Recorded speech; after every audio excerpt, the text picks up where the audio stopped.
Yeah, meeting to order, George. we do. We're just missing Brian, and Nick said he might be late, so we'll see what happens. Hmm. All right, let's kick this off. So I'm George Shepard, Chair of the Conservation Commission. I call this meeting of the Conservation Commission to order. Members present include Navneet Handal, Melissa Webster, Dan Wells, Sylvia Willard, Administrator Megan Sullivan, and oh boy, what's Planning your and title land use, again? planning and Noel. Land, land use coordinator. land. Okay, pardon me while I write that down. Land use coordinator. Okay. For this meeting, the Conservation Commission is convening by telephone or Zoom web conference as posted on the town's website, identifying how the public may join. Please note that this meeting is being recorded. Accordingly, please be aware that other participants may be able to hear you, and anything that you broadcast may be captured in the recording. All participants should keep their phones or microphones muted unless recognized by me. I will call on each speaker to address the commission. If you wish to address the commission, please click the raised hand icon or ask to speak by posting a request in the chat feature.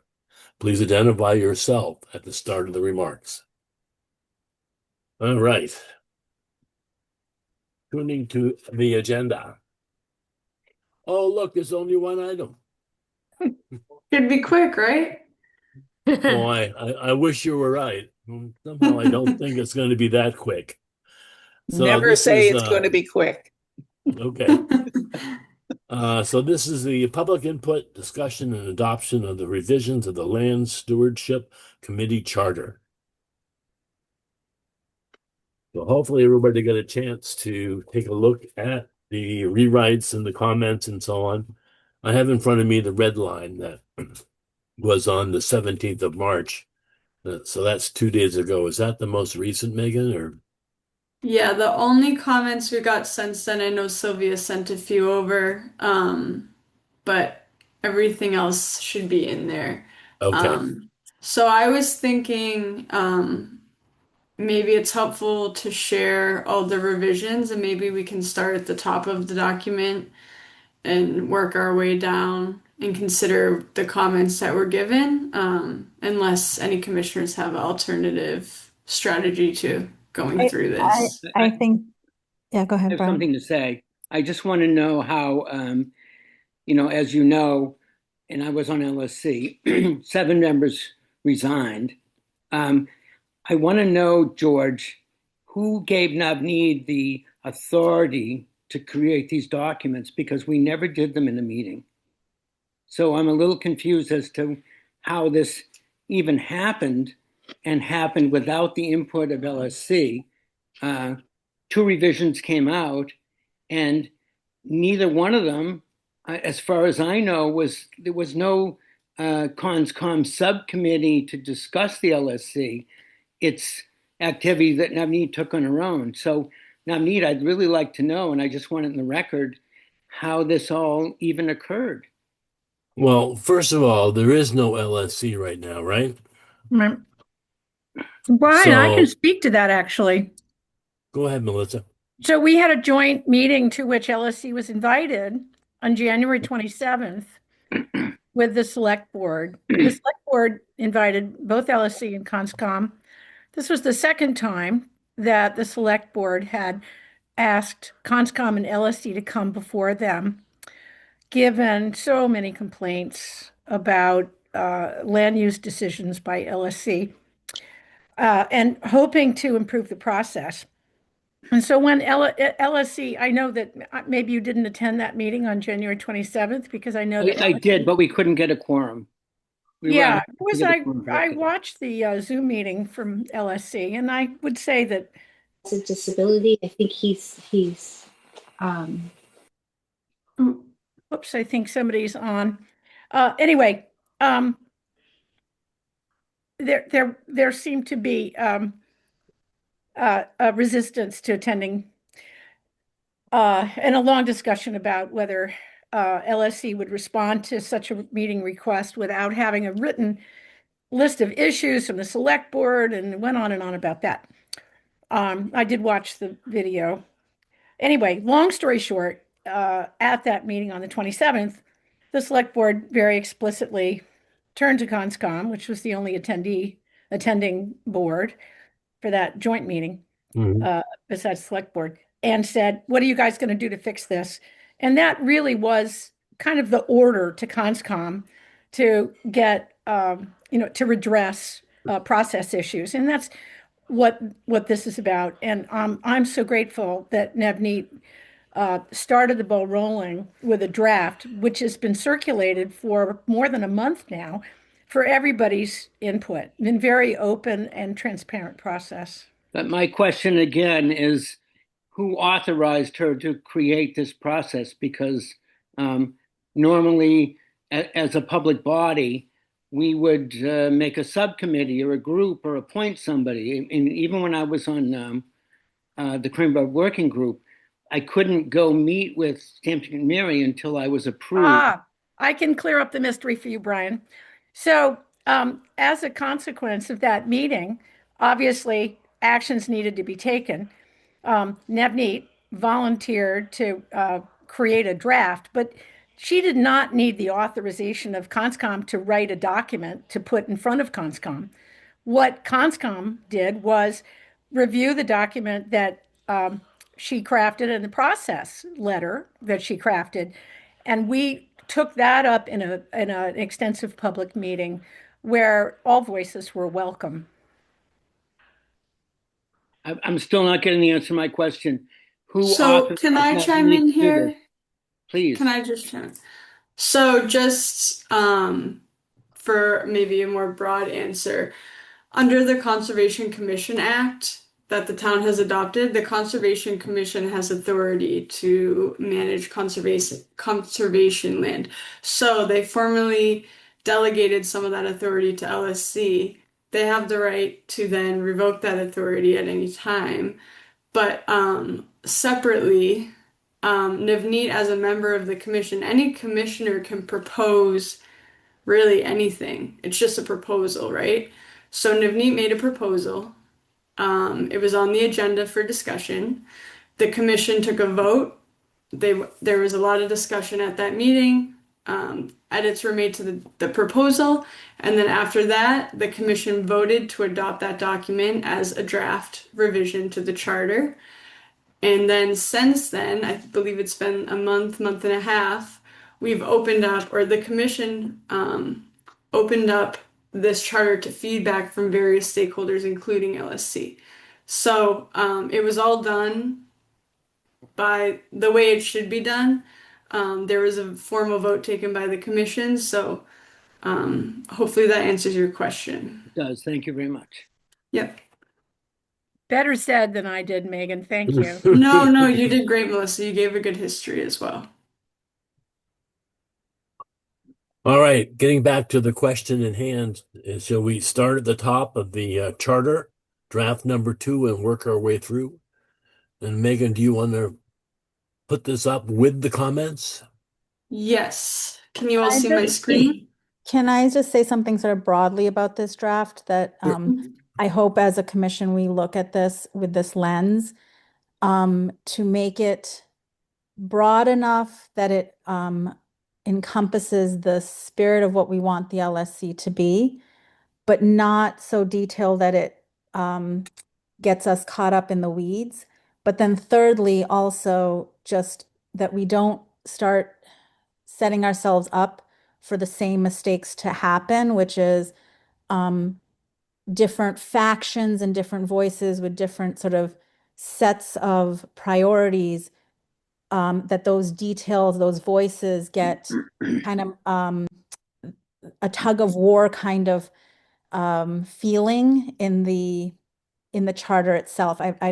I think as we go through the suggested edits, that's just one thing I want us as a commission to think about, that we don't get caught up in creating 2 different or 3 different or 4 different sides and voices that seem to be competing within the charter's voice, that this committee should be a consensus building committee and that I'm just a little concerned that some edits start to move towards this creating different voices. And I just don't want that to, I just don't want us to set ourselves up for the same mistakes again. Just wanted to say that out loud. I agree with you. It Um, needs to be could I- general enough that so that a voice doesn't become overpowering. Yeah, could I just add that I agree with that. And the other thing is, I found that in any situation where there are conflicting ideas, Oops, Oh no, what happened? we lost her voice. Melissa? We're still zooming, right? Yeah, but Yeah, I think she just lost connection.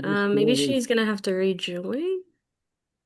Um, but ultimately the Conservation Commission is the owner of this document, and the commission can choose to accept Pony Clubbers any. getting excited about ecology, you know? Appreciate it. Oh, Melissa, we lost 30 seconds of your speech. Oh, I'm sorry. I'm just advocating that we think about what the Land Steward Committee does. It should be looking for synergies. It should be looking for ways, for 1 and 1 is 3. It should be looking not just it shouldn't be in the role of a mediator between conflicting, demands. It should be looking creatively for optimizing what we do with our public lands. And just as an example, there shouldn't be a battle between, the 12-spotted tiger beetle and ponies in the ring. If you think about it, what a great opportunity to teach all of Carlisle's youth about ecology. So there's many opportunities for synergy, and I would like to see land stewards take the lead on being like the 1 and 1 is 3 sort of, kind of that role.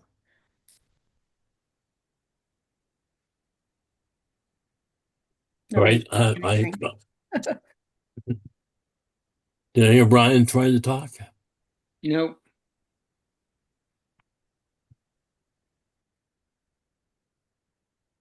All right, All so right. do you guys want to get into the revisions? I think it's time. Yes.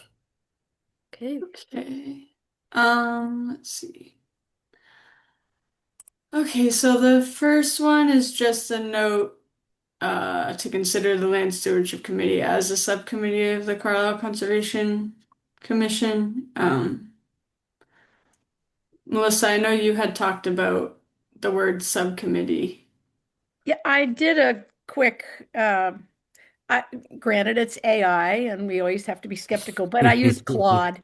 Claude is by far the best AI out there. And technically, subcommittee means a membership, a sub-membership of another committee. So since this committee that we're proposing has non-overlapping membership, I would recommend that we call it an advisory committee rather than a subcommittee, just to be square with the law. And the law that speaks to this is MGL Chapter 40, Section 8C, which is very clear that conservation cannot delegate, the Conservation Commission cannot delegate its responsibilities, but it can certainly set up committees to assist it. I'm not sure if advisory committee would necessarily work either because to a degree, LSC would be the executor of a lot of the Conservation Commission's like plans in terms of management and things like that. Can you Um, suggest an alternative word other than subcommittee, which Yeah, I know that's what I'm trying to think of. Yeah. Could we just strike that, not accept that Yeah. insertion? That would be simpler. Oh, yeah. That sounds good. Good idea, Okay. Dan. Thank you. So we'll get rid of a subcommittee of CCC. So Okay, it and remains. then oh sorry. No, keep going. Then the Trails Committee just made a comment that LSC would be carrying out land stewardship activities and advisory and implementation support capacity, excluding trail maintenance, construction, and then they added signage to that list because all those things are overseen by the Trails Committee. Got it. Any comments? It's acceptable to me. Moving forward? Okay, so ESC had some feedback about incorporating ecosystem protection into the purpose and guiding principles section of the charter. I don't have any Um, objections to that. and you can also see they mention it again below as one of the core principles. So this is where some of my concerns arise, is that when we start to like that is a core principle for me. I want to say that out loud because I think some things have been said about me that is that I've come to find out that that is completely erroneous. I wouldn't dedicate the time I dedicate on this commission if this wasn't a core principle of mine. But that being said, I feel like when we start to take principles as like, for me, a guiding structure on within which I work. And so for the LSC, I see this as what are my principles on how I conduct this committee, on or how the committee conducts itself. If we start now, like, ESC wants this in there, and AgCom wants that in there, and CCF wants this in there, and the principles, then it's no longer core principles. Those are our values. My value is to preserve the ecosystems of Carlisle. My value is that I protect the cultural resources that these parcels provide, and that the recreation and the public use and the agriculture, those are my values. But the principles within which I work are that I want to manage these activities of land maintenance. I want to balance potentially competing interests. I want to build consensus. So I just want to make sure that we, like I was saying in the beginning, that this doesn't become like this stakeholder's voice is in here and this stakeholder's voice is in here, kind of getting at the last comment at the end by, I think it's Madeline, where she talks about like we shouldn't be looking at the mistakes from the past. Like that happened in the past, like stakeholders didn't feel like they were being heard. But I want to prevent us from going down that path again of, so I don't know. I'm not doing a good job of expressing myself. I hope people understand what I'm trying to say here. And I'm really curious to hear the rest of the commission's thoughts on this, because this is my major concern here, is setting up a situation where we're right back where we started. Yeah, I feel the same way, actually. When I read this, I thought we do cover ecological values in many places in the document. And we cover agricultural values in many places in the document. In fact, all the values are highlighted here. But I think what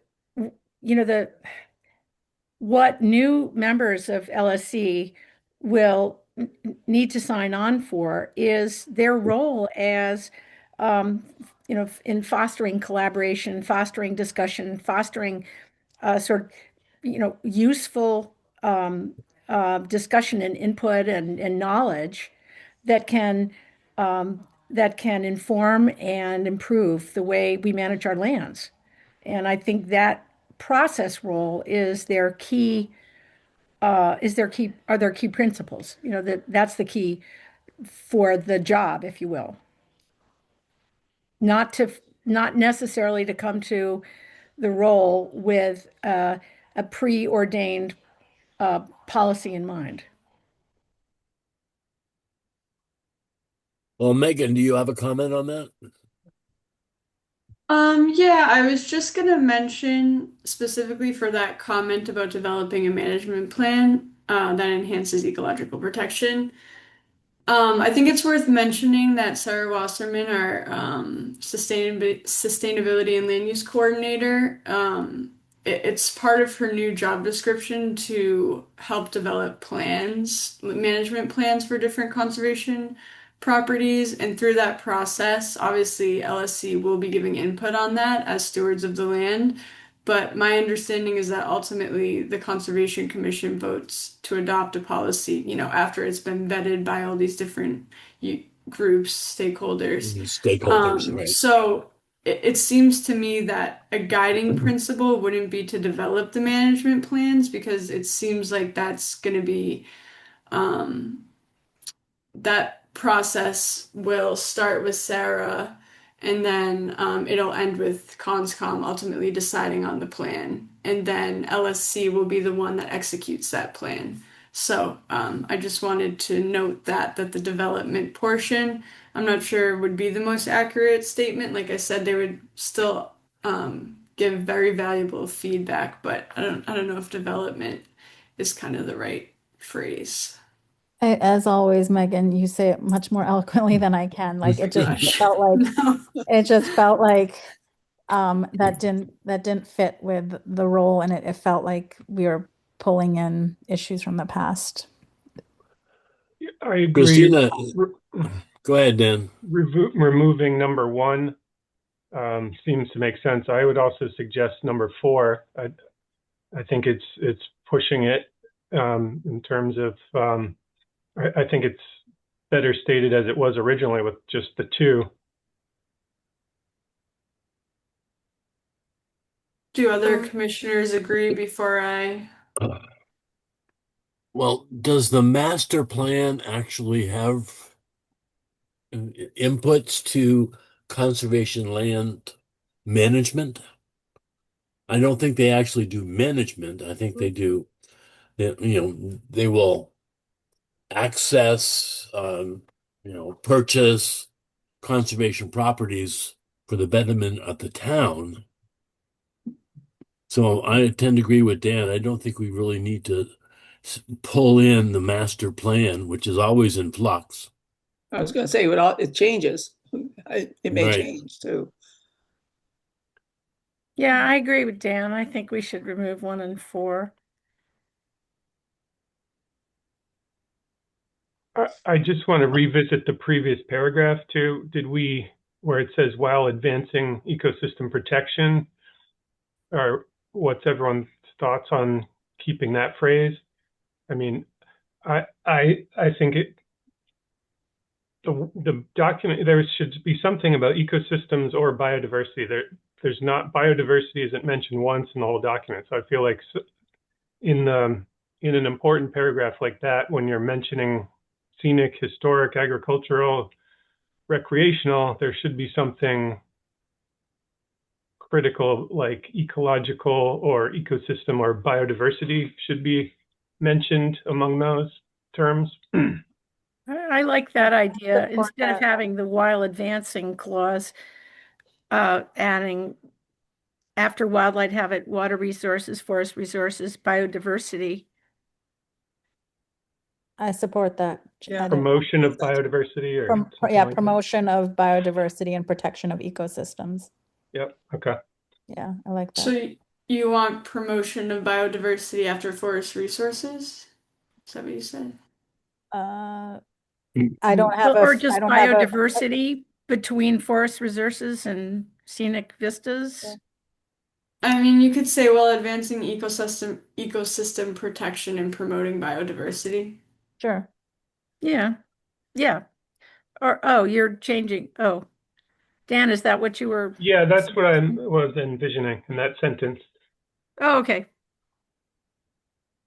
Yeah, that sounds good. Nice. So, Christina, you've had your hand up a long time. Hi, are you taking public input as you go? Is this an okay time? Okay, I guess so. So the whole purpose going down back to LSC core principles, it wasn't necessarily that specific language, but we are speaking about conservation land.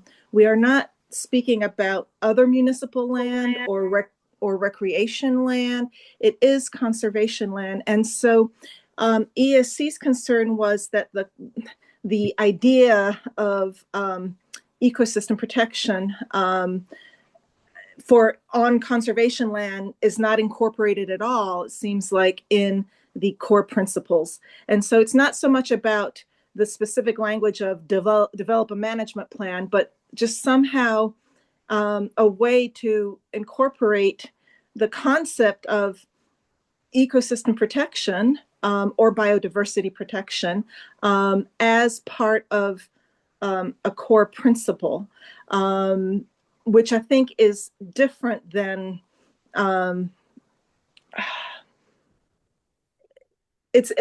think that's a little different than what Navneet was trying to get at, because we are speaking about conservation lands. Maybe we should change the wording on the LSC shall be guided by two core principles to some other wording other than principles, because under purpose and guiding principles, we are already covering the issue of ecosystem protection and promoting biodiversity. So I don't see why we would need to state that twice.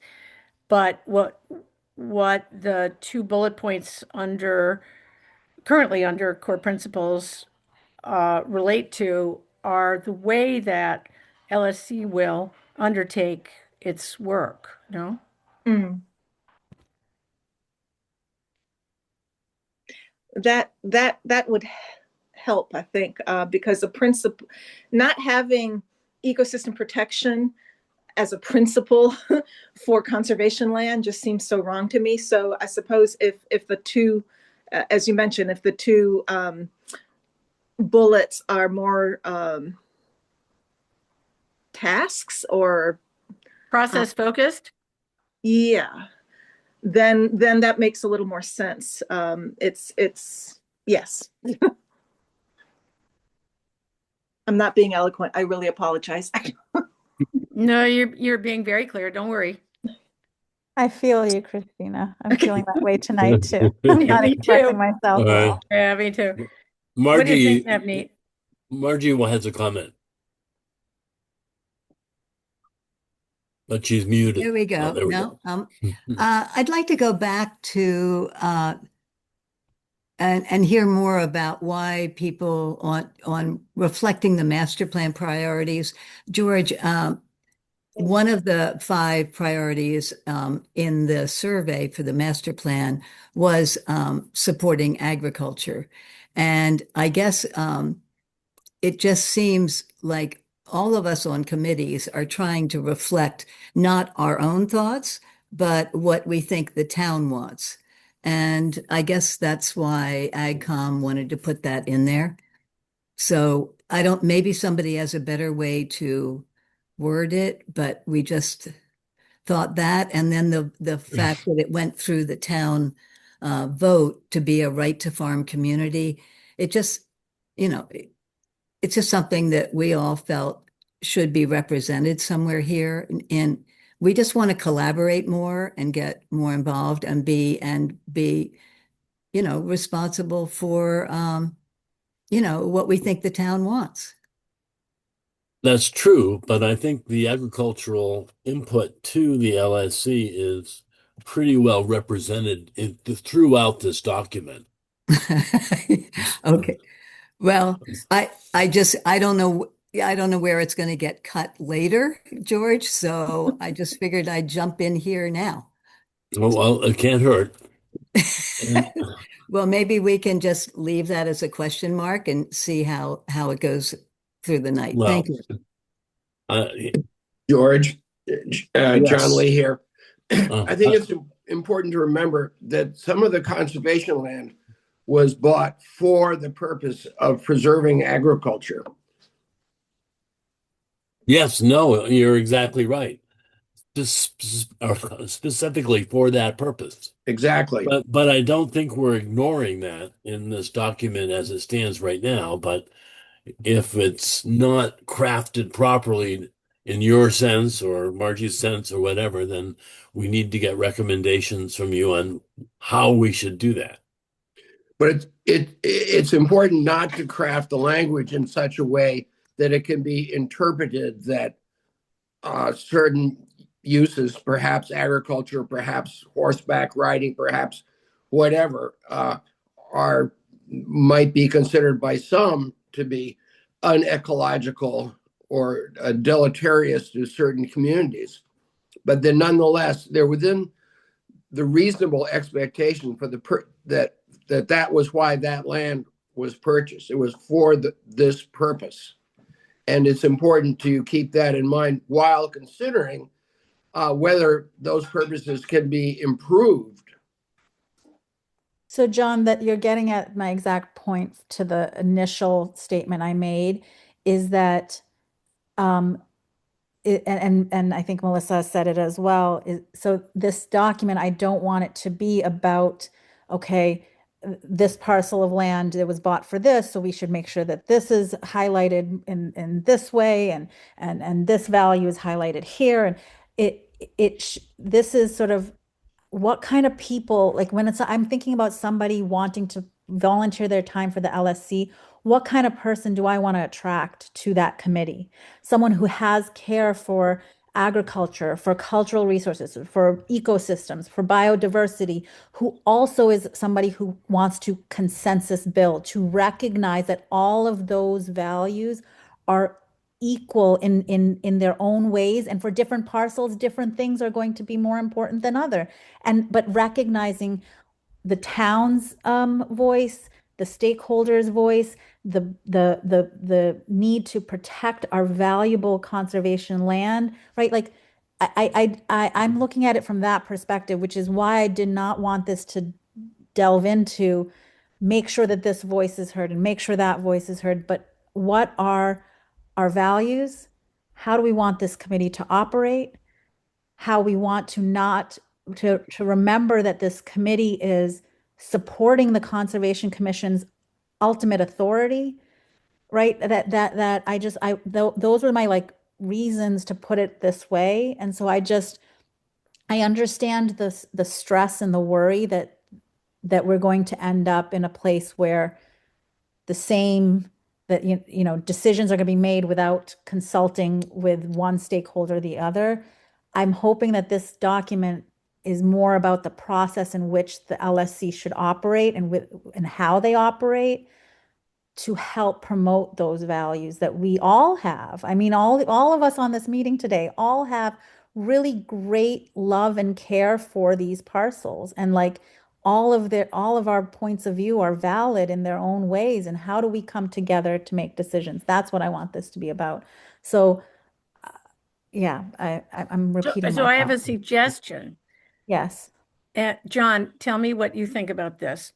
So we see this very strong paragraph that speaks to all the values that we have on these lands, including grazing and agriculture. What if we change the sentence? The LSC should be guided to just the LSC shall, and change, get rid of the LSC shall organize and coordinate, foster communication and collaboration. That sounds good to me. Wait, where are you? Purpose and guiding principles, I think. Yeah, just get rid of that. The LSC shall, drop the B also. The BE.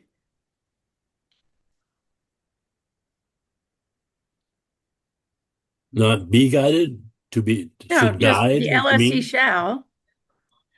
And then organize and coordinate. And foster. Mm-hmm. Yeah. Okay. There. Yes, thank you.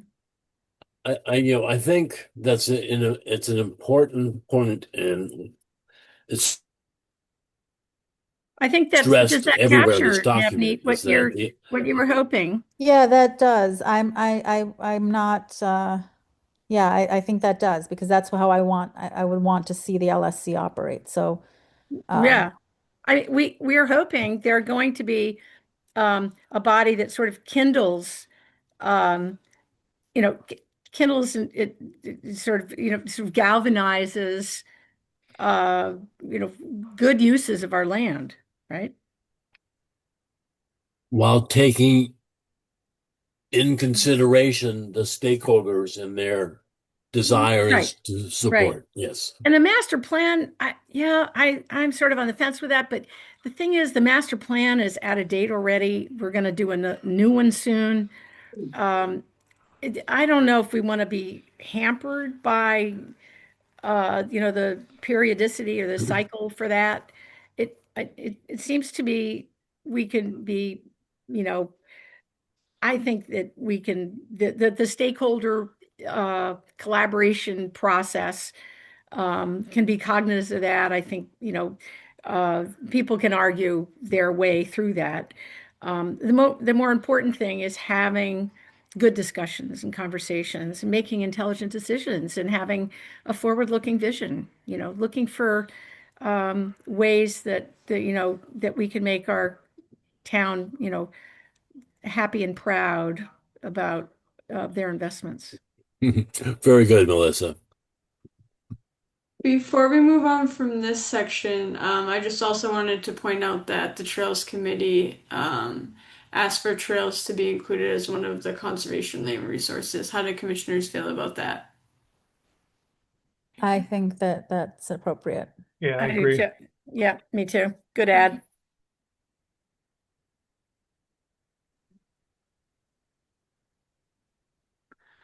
Can we go back to, when you're done with that, Mm-hmm.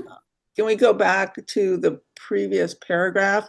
Just want to make sure that the Land Stewardship Committee's task or job is to support the Conservation Commission and not any other public land in Carlisle or any other lands. So we took out subcommittee of the CCC shall assist the CCC by carrying out land stewardship activities in an advisory and implementation support capacity. Just wondering we took out subcommittee and I looked up, what are the synonyms of subcommittee, but there's nothing that's as good as subcommittee, this task force and working group. That doesn't seem Advisory committee. Can it just be a committee of the Conservation Commission instead of a sub? Yes, committee? I think actually, Megan, that's actually the most appropriate terminology, a committee of the Conservation Commission. According Or to advisory Claude, committee? you agree with Claude AI, Megan. Oh, wow. So That's from a huge. legal perspective, the only quibble I had with subcommittee is just that subcommittee technically Right, means, yeah, a sub-membership. yeah. How about so it's- advisory committee of the Conservation Commission? I like it. I like that. I don't like advisory. You don't like advisory? No. I mean, it's up to Megan's you all, but reasons I'm before. Yeah. Why? No, I'm Just curious because- your thought. Why? I want to hear.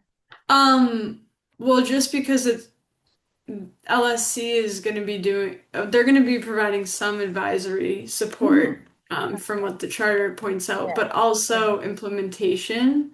Sure. So advisory would mean like you're not really taking any action, you're just making suggestions. Whereas if they're going to be executing, long-term management plans for different properties, they're going to be executing and implementing the goals of the Conservation Commission. So that, in my opinion, exceeds advisory. But that's just my makes sense. opinion. I that makes agree. sense. That makes I agree. sense. Could I Yeah. interject for a minute? Mhm. I assume this is probably not the last time we'll go over the charter.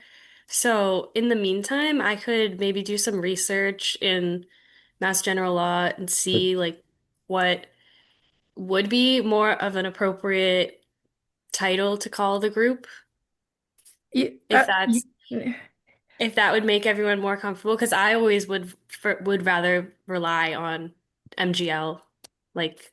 Yes, so there is a very strict definition in MGL Chapter 40 that, a subcommittee is formed of some partial membership of its parent committee. So calling it a subcommittee is kind of technically incorrect. I know that loosely speaking, people talk about it that way, but this is a legal document, right? This is sort of this is an important process document. So I don't see a reason to use that sort of casual terminology here. Why don't just call it a committee of the Conservation Commission, which is what other towns apparently have done. Okay. a committee of the Carlisle Conservation Commission, I think is Do I how we probably would capitalize refer to committee? it. I A think you committee of the capitalize committee. a committee of the Carlisle Conservation Commission. So can I just mention that CRAC is another committee, but it's under CONSCOM. No, it's And the not. It's a committee's working standalone group. committee. No, yeah, it's not, Brian. It's not. It's a standalone committee. What is? CRAC. Crack.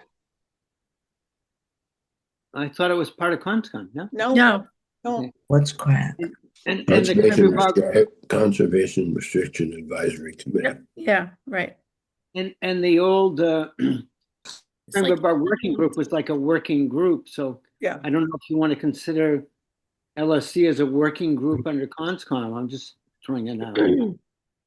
I actually think that a committee, a committee of the Carlisle Conservation Commission is probably the best description, and it's been used in other towns. I already checked.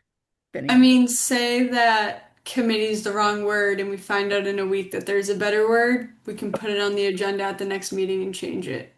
Yeah. We have the Good. authority to change it anytime. It wouldn't be like a huge Open change, to so- alternatives. Open to alternatives. Yeah. I just want to stay strictly within the legal language. Mhm. And like I said, I'll probably do some research into MGL, and I'll maybe cite that and put in like the packet or something if I find anything definitive. I just think it needs to be clear that their job is for the Conservation Commission and not for Yeah. Recreation Commission or Agriculture Commission or any other committee, even say the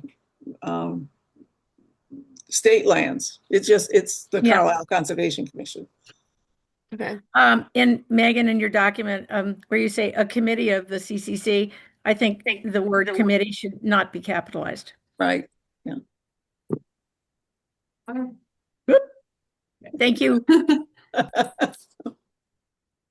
Okay, are we ready to resume? Yes. Please. Um, Can I interject one thought?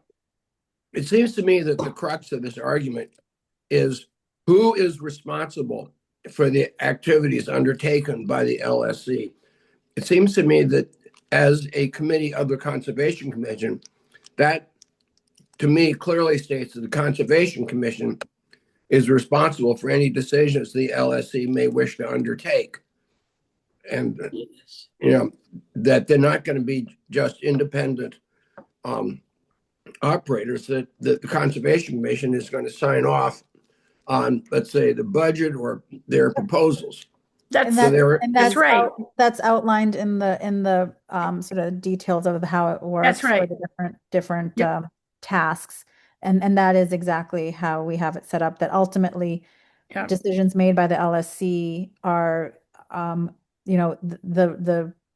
it rests on Conservation Commission, and Conservation Commission will have to bless these decisions in different topics in different ways. And I started to outline that in the process part, kind of farther down the document. But yes, you're right that is going to be generally the case. Thank you. And just to add to Navneet's comments, the Conservation Commission Act, which is MGL Chapter 40, is very concrete that conservation commissions cannot delegate responsibilities to other bodies or abrogate their responsibility. So this is in keeping, I think, from, I'm not a lawyer, but from reading Chapter 40, this seems consistent with the intent of the law. We have a Good. couple of comments waiting here. Margot, you were one.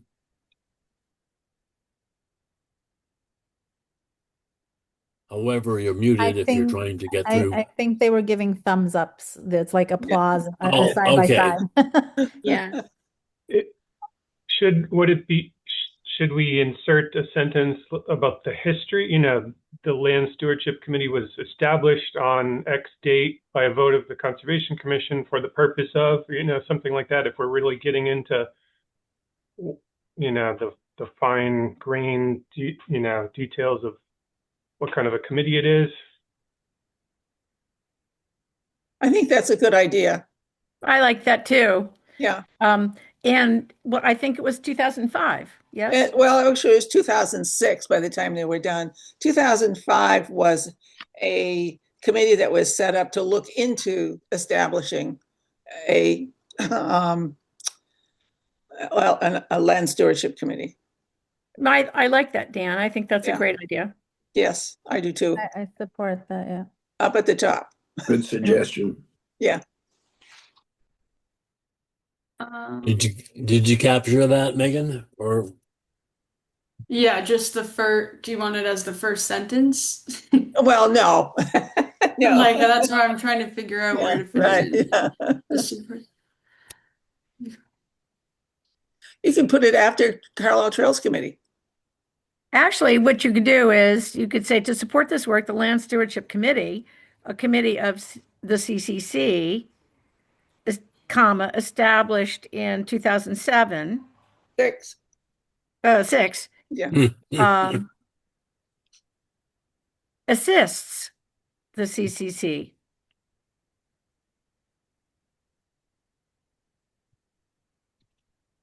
Six. 6. Oh my gosh. To assist in the management of the town's conservation lands. Assists. You need an S after assist. Oh, I next see. line? Sorry. Yeah. Yeah, there you go. Great. Assist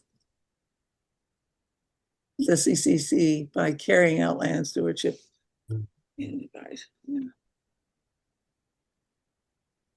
Established in 2006 to Uh-huh. assist the CCC or for it, the English isn't Englishing. Yeah. What I are we guess we missing? could What are work miss- on the wording of that, but you But to understand, support the- Megan, To support this work, the Land Stewardship Committee, a committee of the CCC, established, no comma there, established in 2006. No comma before established, yeah. Assist the CCC by carrying out. established in 2006 to assist the CCC by, doesn't that make? Well, you could do that, sure. Yeah, this support is the charter, so it should be shall assist or was established in order to assist. Yeah, in order to assist. I like that, in order to assist. Okay. Okay. So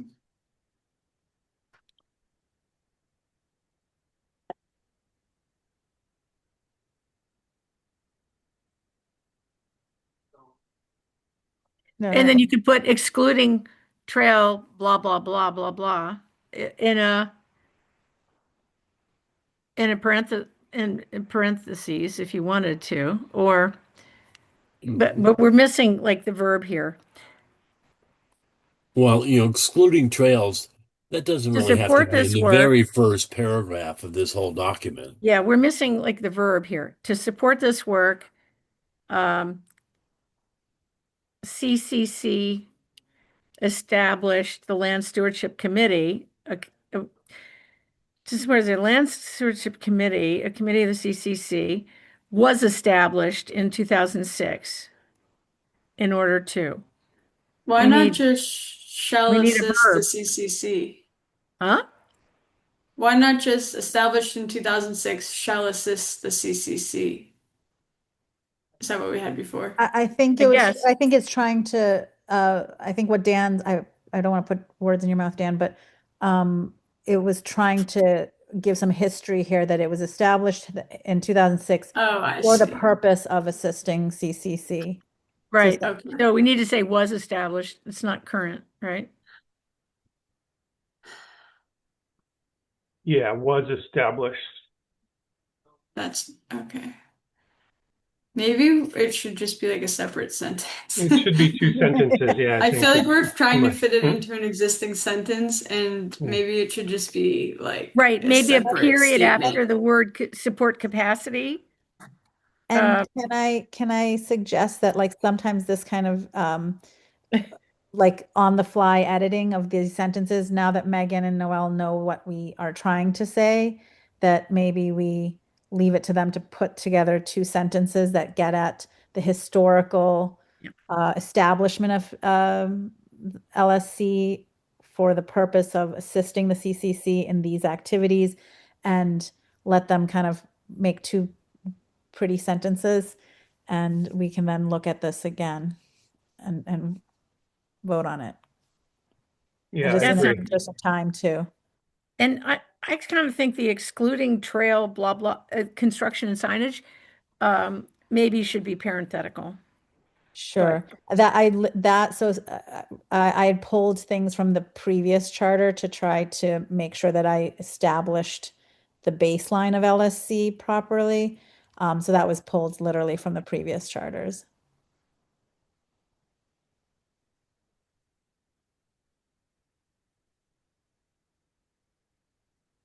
I agree. It felt that it didn't fit there, but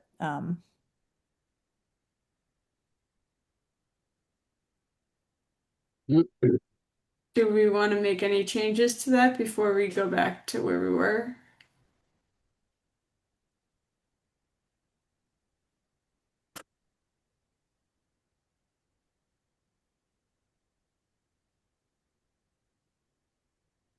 Hearing no one.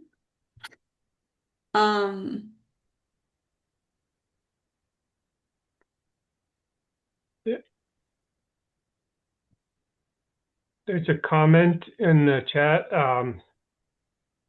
I just wanted to address it. The definition of steward. I was actually going to start the evening with that, but I did that very thing. Just came up with a definition. It might be helpful just to take a quick peek. Can I show this, Megan, quickly? Yeah, sure.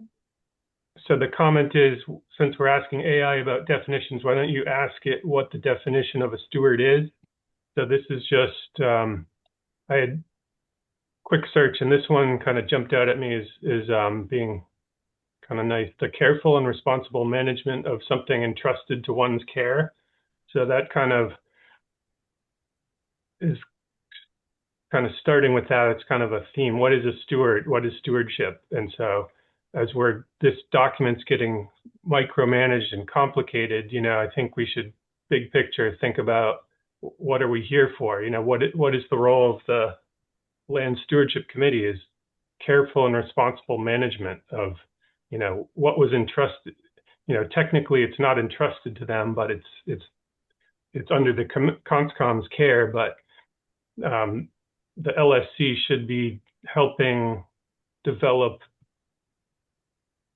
plans and recommendations. Exactly, to help the commission carefully and responsibly manage the precious lands that we're all here tonight for. Yeah, I agree with that. So I figured I'd just show that. Thank you, Dan. Yeah, that was good. I agree with that. Yep. Where do we put that? Looks like Margot has an idea. Uh-huh. She's applauding Dan's highlighting of the I definition. thought she was waving her hand. Hey.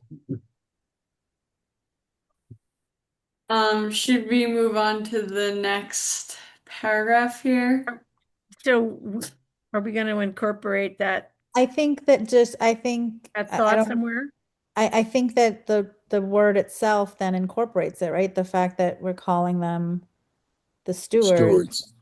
That states it, unless people think that it needs to be explicitly stated. We could always add parenthetical steward definition and the definition that Dan read to us right into the document. You could add that as a parenthetical, as sort of an ethos for the role. I mean, I think like the responsible and careful management is just the overall theme. So I think the whole document like defines what that means, or it should, right? Okay. But we agree with you, Dan. Mhm. Yeah, If you want to maybe, and suggest edits, tell us. maybe we can find a way to, yeah, slip that in the opening paragraph. But yeah, let's keep moving forward though. Okay. I just want to say that early on in the Land Stewardship Committee, there were people that weren't on the committee who signed up to be, say, stewards of specific parcels. And all they did really was wander around and like sure that everything looked okay. And if there weren't, they would get back to the Land Stewardship Committee. But the confusion came in, what do you call these people? So just put your thinking cap on when it comes to designating, the non-voting associate members and things like that. What do you call those people? So that it's clear that they're not the actual land stewards of the Land Stewardship Committee. Well, aren't they also land stewards? Even though they're Well, not it could be, voting it's just members? that it was hard to designate them because they were a little different, but it may work out just fine. We could, I think we could call the whole bunch land stewards. The A difference whole is bunch. some are Yeah. voting and some are non. Yeah. They're still, well, that's a good, I mean, they're still appointed, right? Yeah, I guess. They sort of moved out of town. So then I don't think any of them are still around. I think we can get to that when we get to Yeah, the structure. Yeah, let's correct. get to that under membership. Yeah. But yes, that's a really good point, Sylvia.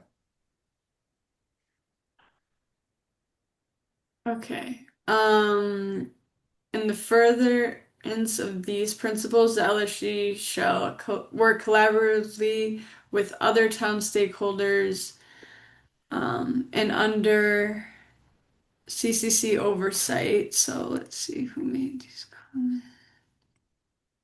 Sorry. So yeah, it looks like this is AgCom feedback. They just want to make sure stakeholders are involved, it appears. Yeah, that sounds good. I don't have a problem with that.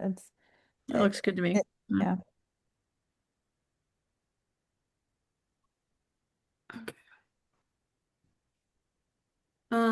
Okay, and then looks like AgCom also added, importantly, LSC shall understand and incorporate the town's right to farm bylaw and shall work collaboratively with the agricultural community in any deliberations concerning agricultural use and resources. I don't see the need for this really. We've already mentioned that agricultural opportunities are part of the charter here. And we've mentioned agriculture many, many other places. I think this gets to my concern. Yeah. I want Mine it. I support the thought behind this sentence, definitely. I just I don't think it belongs here because we've already because then what's to stop us to say, and importantly to also communicate with ESC and so and so Yeah. and so, right? Like we've always said that all of these different stakeholders are important. They're all important. That's right. And This- communication and communication. Like that's the core. That for That's me right. is that's like the biggest thing I want an LSC member to understand is that they do not operate in a vacuum. They do not gather their information nor understand a situation in a vacuum. They communicate with everybody to try to best understand how to support, advise, and manage a parcel. That's right. And we don't incorporate lobbyist comments into the document. I'm sorry, John. All right, I see a hand is up. Yes, hi, I'm Mac Heisey. I'm on both ESC and the Agricultural Commission. I think just speaking from our meeting at the Agricultural Commission, there are 2 points. One, that within this charter, there are already specific responsibilities assigned to land stewardship with respect to agricultural uses and licenses. So I think that's a big part of what you're seeing here is that, and I agree with Navneet's point, right? You don't want to start parsing out every single interest, but the fact is the charter already specifically goes into agricultural licenses, how they'll get awarded, and that kind of thing. So I think that's part of what you're seeing here. And also, we have found that many people don't even know that there's a right to farm bylaw. And that specifically applies to a lot of these lands. And so we felt that that should be mentioned in here somewhere because we've seen that it's led to a lot of confusion in the past. Thank you. I think later we can in the licensing process, I think that might be a nice place to maybe highlight that point. But I I hope that the way that this ends is that the LSC evaluates applications for licenses, puts together a set of puts together a recommendation to the commission, the Conservation Commission, and their thought process behind that. But ultimately, the Conservation Commission is going to be the ones to ultimately vote on those licenses. But the nitty-gritty work and the conversations and the meetings that go behind that thought process sometimes is just overwhelming for a Conservation Commission's agenda when they also have wetland bylaw applications to be also parsing through. So that was the criticism previously, is that the Conservation Commission didn't do a good job of thinking through some of those nitty-gritty points on how to best, like what licenses are the best to award? Are we thinking about the parcel correctly? Did we listen to this stakeholder? Right, we didn't. That not enough communication was occurring, and so I think that part of the process for usage of these parcels, licensing of these parcels to different people and different entities, has to start at LSC, but ultimately comes to the Conservation Commission to vote upon the final vote, right? Who we're going to award it to. And then people who don't agree with the LSC's recommendation to the Conservation Commission has an opportunity to bring their voice up to the commission saying, I know LSC decided this, but this is why I think that this is actually a better decision. And then the commission can deliberate on it. And maybe they don't vote right at that time and they need more information, right? So trying to build in layers of guardrails, but also a system in which that the fine work that needs to be done is able to happen appropriately. Because I don't know if it was happening well, in this last iteration of LSC and in the previous iteration of LSC. Like, I don't think it was working well. Well, I think a lot of this is covered in the responsibilities and core tasks section on page 3. That's where the details Exactly get mentioned. So far, everything we've talked about really should be a summary of the overall effectiveness of the Land Stewardship Committee and how it's going to support CCC. Mac, you're back again? Oh, yeah. He took his hand down. Okay, good. So, Megan, let's go back. Are we ready to jump into budget funding, or are we still on that last paragraph of the first section? I made the edit to remove that sentence, so we can move on if the commission is okay with that. I'm okay with that.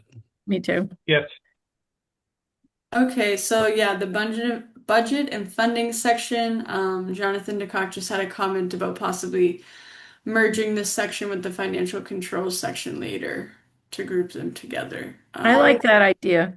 I agree with that. I don't know what I was thinking when I parsed them separately now that I look So- back at it.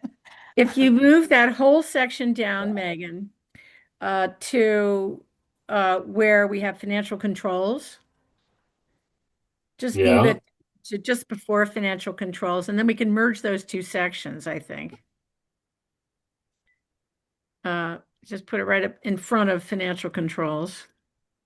One I second. or we could call it just And then, like, you budget name and it, funding. It doesn't even have to be financial controls. It can yeah, just be budget and that. funding. Yeah, that's a Yeah, good budget idea. and funding. Okay. Because it all is part, like, again, I don't know why I parsed them separately now when I look back at it. Cool, don't But worry it about all it. together. Yeah, It all that's it's all right. fits together. Yeah, Jonathan's right. I liked his comment. All right. So an itemized budget. Do you want me to go Preparation back with- up and get to this later? Okay, then we can get rid of the extra the bullet, the LSC shall develop an itemized budget. There's a second bullet that talks I about see. item. Yeah, we can get rid of that. That's nice and clean. I think I would put this in 3 paragraphs. One is developing an itemized budget. Another would be not independently funding and not independently preparing. Well, I think one bullet should be, the first bullet, develop an itemized budget. Second bullet should be funds appropriated for shall be expended only for their approved purchase. Which is in black down below. That's down below. And I would include also transfers between budget line items. I would Okay, move that up. I would move those 2 things up. Before I move it, there's a comment here. Oh. Oh, it's from me. I What would did move say? those 2 bullets up, and I would consolidate those last 2 bullets as one paragraph, because it's one concept. And I'd move that up as the second bullet in the revised paragraph. Okay, do you want me to incorporate the comment I made that says unless approved through a majority vote of the No, Conservation that's Commission? fine. Yeah, that's fine. But I would remove the paragraph break and make it one bullet. Funds appropriated Okay. for transfers between. It's one concept. I would make. It's not going to show up that way. Yeah, but I can get do it. that. I know, I know. And then I would just copy and paste that and make that the second bullet, just for cleanliness here. Okay, so that's one concept. Have a budget, can't move stuff around without talking to us. And then there's the notion of funding. So may research so I would move the upon identifying paragraph up underneath in cooperation that may research and identify. I'd make that the last 2 sentences or so of that third bullet. So we talk about funding in one place. So after private funding opportunities, you then wanted to continue on and say upon identifying a potential Exactly funding right. opportunity. Yes, that's where I would put it.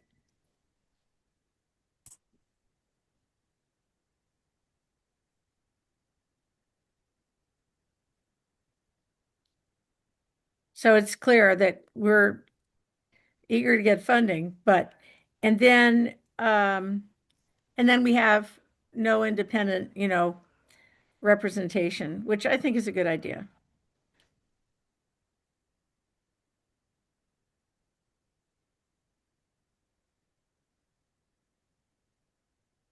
Okay, sorry, let me just I don't know. What do you all think about this? I don't. Yeah, no, that reorganizes it to themes, 2 themes, 2 areas.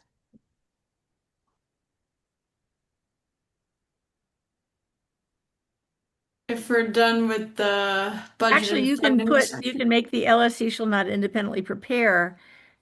You can make that part of that third paragraph in cooperation with. That's not a separate bullet, really. It's really just part of that same third concept. Okay, And everyone I'd get rid of agree? it as, yeah, just merge it with the, yeah. What do you, does that look okay? Good to me. It's fine. I guess we Okay, agree. I'm gonna scroll back up just because when we copy and pasted, we skipped some sections and I don't want to forget. So let me Okay, yeah, just yeah, get rid of this since we just copied it below. yeah, good. So that would bring us to membership and structure. So, we have some Trails Committee feedback, saying voting members will be nominated by the LSC following established town policy on volunteer recruitment and presented to the CCC for support. Appointment will be by the select board. So they just wanted to mention establishment town policy on volunteer recruitment. That makes sense. I had a question about bullet 5, and I believe it's bullet 9. They're contrary to each other. Yeah. It looks like there's going to be 2 members of CONSCOM, I think one we'll get voting to and one non-voting on the land stewards. yeah, exactly. I think we'll get to that, but I don't have an objection to the bullet 3's edit of following Oh, established town yes, right, policy. sorry. Yeah. And then CCF also had a comment on that bullet. They recommended potential voting and associate members shall be interviewed by the LSC, nominated by the CCC, and appointed by the select board. They said it should be clear that the CCC does the nomination to the select board and that all interested parties are presented to the CCC to assess their interests and qualifications.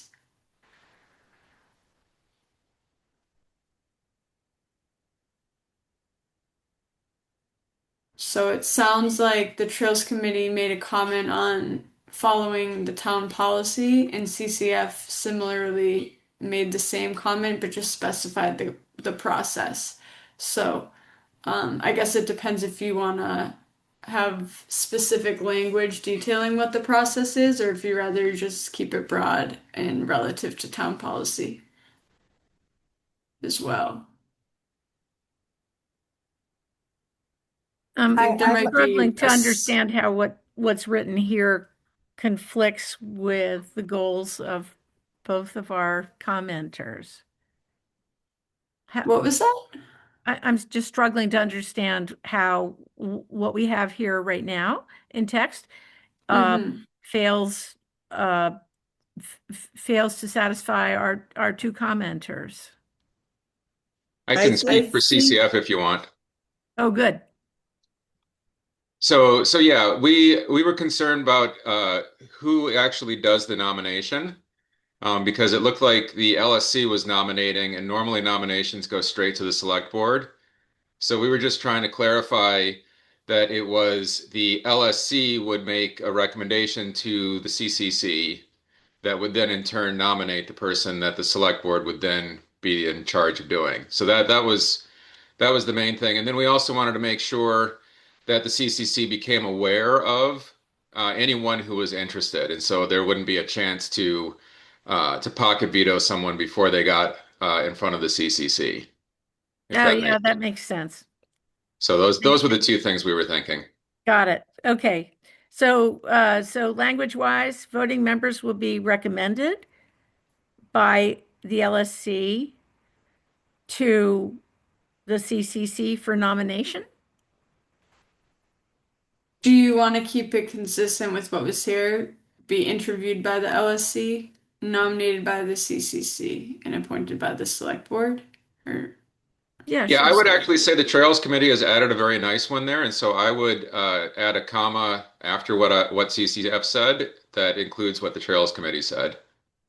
Okay. I agree with that. Yeah, I do too. Yeah, great. Thank you, Jonathan. Good point.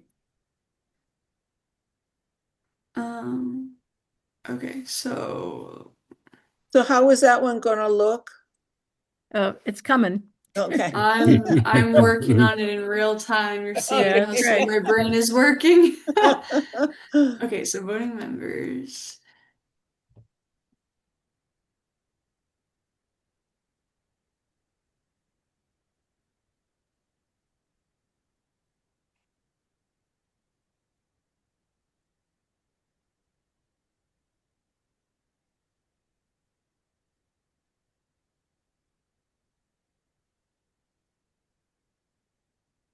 Yeah, and then we get rid of the rest of this. Perfect. Okay, that makes sense. Good. And the only other thing you want to think about is whether you want to handle that for both voting and non-voting members or just for voting members. Oh, good point. Ugh. So I- we thought both, but it would be entirely up to you guys to decide whether you want to handle it that way for both. I don't know. I don't know Because you how I could feel just about that. simplify it and just say members. LSC members. Yeah. I guess can we come back to that after we sort of decide on what the associate members, like, I think somebody else brought up another, I think Sylvia did, of like, what is the, people who would just want to volunteer and take care of a parcel and walk the parcel, like, what are they called? Because that person, in my opinion, is an associate member, but maybe not, that maybe the Conservation Commission doesn't agree with that designation. So but a person like that who says, oh, I really care a lot about X parcel, and they just want to walk in and provide information to the LSC, I don't think that needs to be, that person needs to be interviewed and nominated, right? Like, I don't think it needs to go through that process. So I think let's figure out what we think these roles are defined as before we come back to that. We'll table this, but that's a really good, important point. I'm not even sure that the select board would have jurisdiction over non-voting members. Yeah, I think Legally? my inclination is just to keep it at voting members in this process, but I agree with that. Open to suggestion, though. Yeah. Just one point about the term recruitment. So does it matter, is Conscom responsible for putting an ad in saying there's a vacancy on LSC, or is it LSC, does that matter? Is that important, or? So the process, as I understand it, is if we have a vacancy on LSC or Conscom, we tell, the select board, but technically that's Gretchen in the office, Gretchen Gallimore, and then she handles the posting. So she has to post the vacancy on a few different mediums, and then it has to be posted for 2 weeks. And then once it's posted for 2 weeks, and the deadline is reached, then you can start reviewing applications. And then it begins the process that's outlined here. Does she put a press release in the newspaper as well? I believe so, yes. Yeah, because that's what we always I did. believe it's there and it's on the website, and I think they even put it on the town social media pages too. I think we should change the word on to for. Town policy for volunteer recruitment.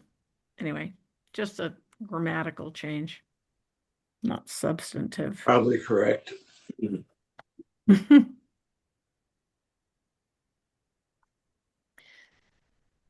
All right. And then I'd like to make an edit to the next bullet point, if the commission agrees. So I think one chair, one vice chair, but if we are going to have administrative support from Megan, Susan, Noel, etc., I don't know that we have now possibly better AI technology to help with minutes. I don't know that we need a secretary, and I don't know how people feel about treasurer, but I don't think we need a secretary if our minutes are handled more seamlessly through AI. I can speak to the secretary issue because I volunteered with Gretchen. I've been talking to Gretchen about further automating our minutes. Today, Judy Hodges has been doing our minutes, but ever since using HeyGov's Clerk Minutes app, she really has very little to do except formatting. And then Gretchen has a new template, which is um, uh, is specifically designed to allow vision impaired people to use screen readers, which is a wonderful thing. We can upload the template for minutes, for our hearing impaired minutes template to Clerk Minutes. And Judy Hodges and I have booked time on tomorrow, starting at 12 noon, so that we won't disturb other people at Town Hall, to find how that works. And the goal will be that the minutes that are generated from the Zoom transcript that gets ingested by this tool will be automatically delivered in our Carlisle template, which would be a wonderful thing. And we should be able to use that same process for the LSC minutes, sparing huge numbers of human volunteer time in generating minutes and also generating what are much more, I don't know if you guys have all noticed, but much more condensed and sort of substantive minutes. Folks can always go to the YouTube and watch the whole meeting, especially guided by the digest that the minutes provide, if they want to see blow by blow and who said what to who and so forth. But I find the new meeting minutes generated by the HayGov Clerk Minutes are way better.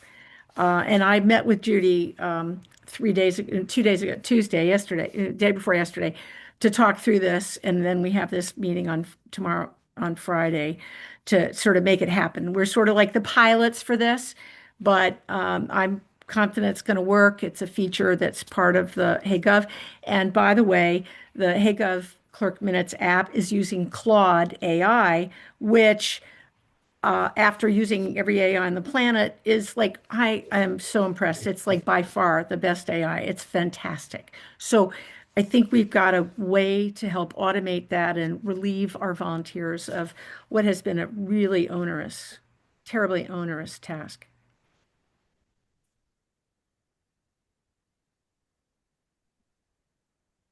Are you still here? I think, I think Conscom doesn't have a secretary and treasurer. I think it's a good point. Do we really need those? I agree, because if we're going to have administrative support, like if the LSC needs to know how much money's left in the coffers, that can be pulled from more seamlessly. We don't need a treasurer. Right. It should be a sort of a function, I think, that our town staff can support, right? I agree. What's been spent, where we are. I had suggested treasurer because I've been to some of the land stewardship meetings, obviously, and in the meeting, if you've got a treasurer, they've got an idea of what they've got in their various accounts that they have some say over. They don't have to, it's easier that way. It wasn't that they would be actually physically spending the money so much as an accountants of the money that has been spent and that they've got left to spend. Well, I'd love to see that be an administrative function supported by our town staff. I know that I'm speaking out of turn, obligating Megan and Noelle and others, but maybe there's a way to automate that so the Land Stewards Committee always knows where they stand without having to, do a lot of work. Megan Yeah, and so I I do. already keep track of that, but we get monthly reports from the town accountant that show the balances on our account. So whenever LSC is up and running, I can always just forward those account summaries that show our expenditures and our remaining balance to whoever it is, probably the chair on LSC, so that they can be aware of it itemizes all the expenses to date and shows you what's remaining. So I can just forward those monthly reports that I get from Kelly right to the LSC chair so they can have them. It sounds like a good workaround. Yeah, that sounds great. Sounds nice and direct. Thank you. And then to this next bullet point, it's in contradiction to the first bullet point, and I think one resounding comment or feedback from the select board we got that I fully support is that conservation commissioner should not be on the LSC in a voting capacity. So I don't know that I agree with the edit of that conservation commissioner should be a member of the LSC and there'd be a voting member. Yeah, I agree with that. I I don't agree. think they should be.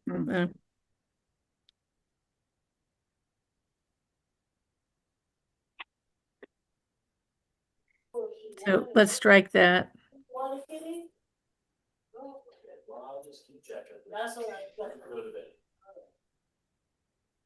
Sorry, I'm trying to figure out how to do this. I'll just add it. It's being obstinate.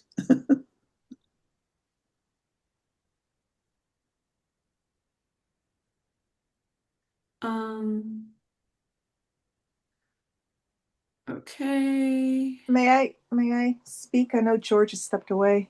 Yeah, no, he's back. Christina, do you have something?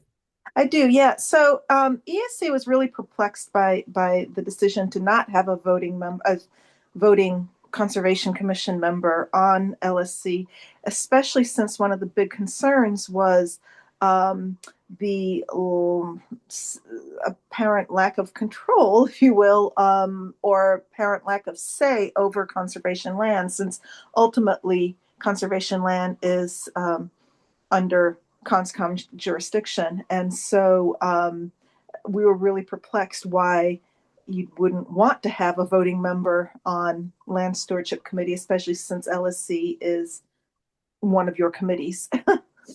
Well, we do have a liaison that's on the LSC, and that's how the communication gets transmitted back up to the CCC.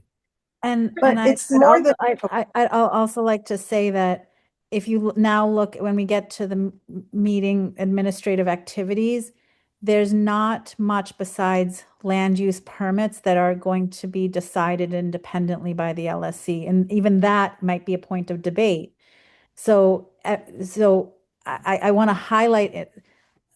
Something I put in the letter, the sort of the cover letter for this is that ultimately the care, the responsibility of these properties falls solely with the Conservation Commission. So decisions about how they're going to be managed or used falls in Conservation Commission's lap. And so it's sort of, unnecessary for a conservation commissioner to be a voting member of LSC, because LSC is going to be voting on, okay, this is what we want to recommend to the Conservation Commission.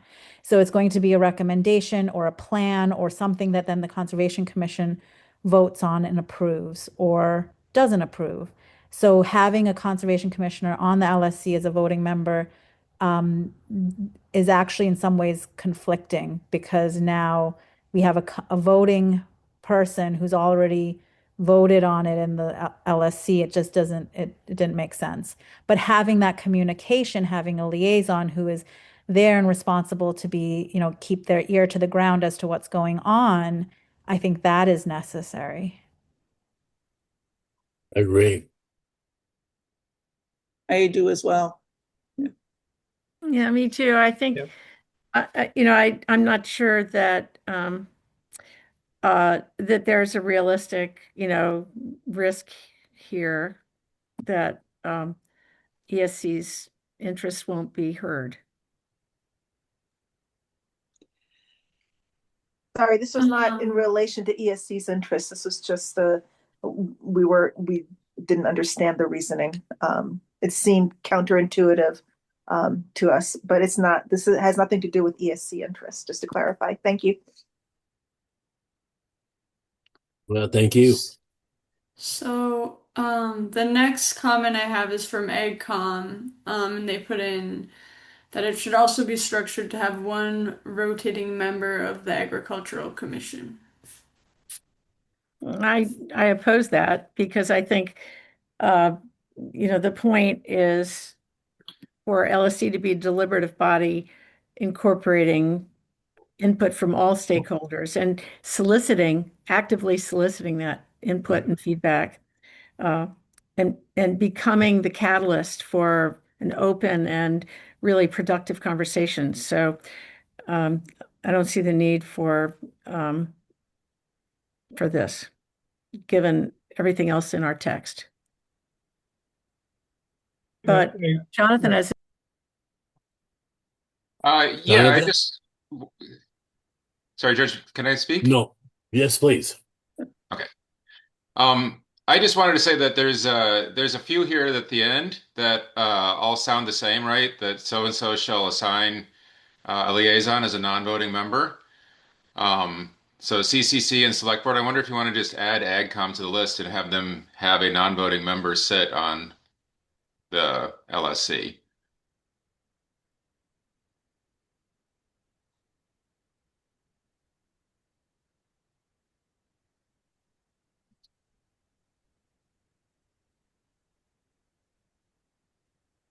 Well, is Why not? AgCom going to have a liaison with the LSC? I'm not sure. I'm not sure either. So that's the question about what the role of the non-voting associate members is, That right? comes back to that question. Yep. We have John has a comment. I think AgCom could have a liaison to the LSC, but it seems to me that if the LSC is going to be a prime driver particularly on the question of agricultural licenses, they should be non-voting members so that they can be at the table.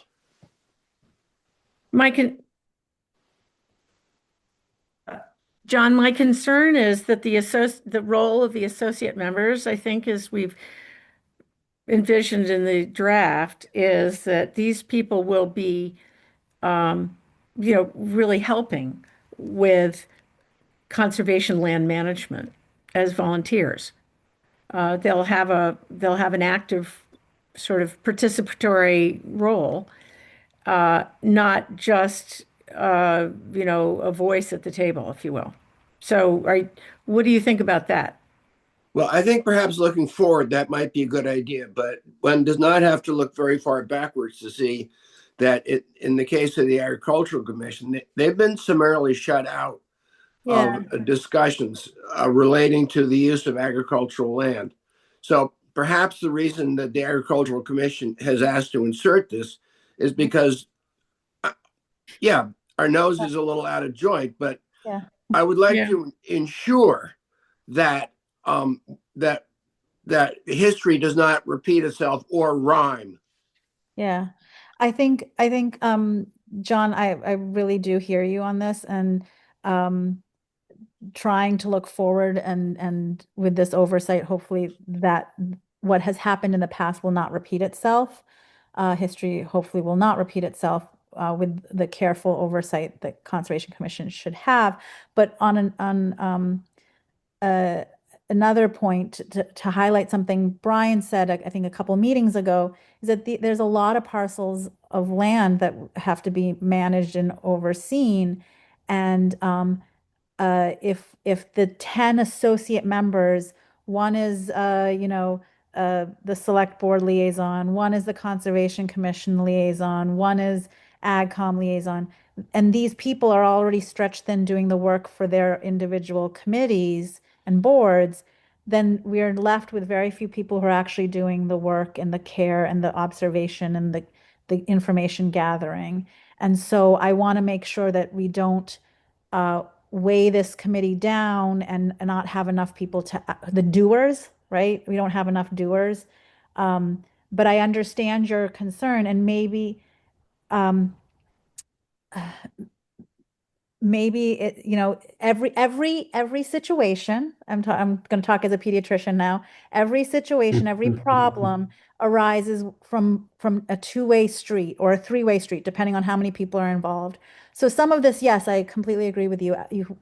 If it did feel like certain stakeholders were shut out of the conversation, but also like, were we at every meeting? Were we reading the agendas? Were we like aware that these things were being discussed? And yes, some of it was maybe things weren't advertised properly and communicated, but I think I'm trying not to revisit the past. I want us to look at this like, okay, AgCom, you can take an active role. Come to the meetings, be aware, make your voice known. Let the Conservation Commission know what you're feeling and thinking and seeing and as well. And so that I want all of these bodies, all these committees to be communicating more.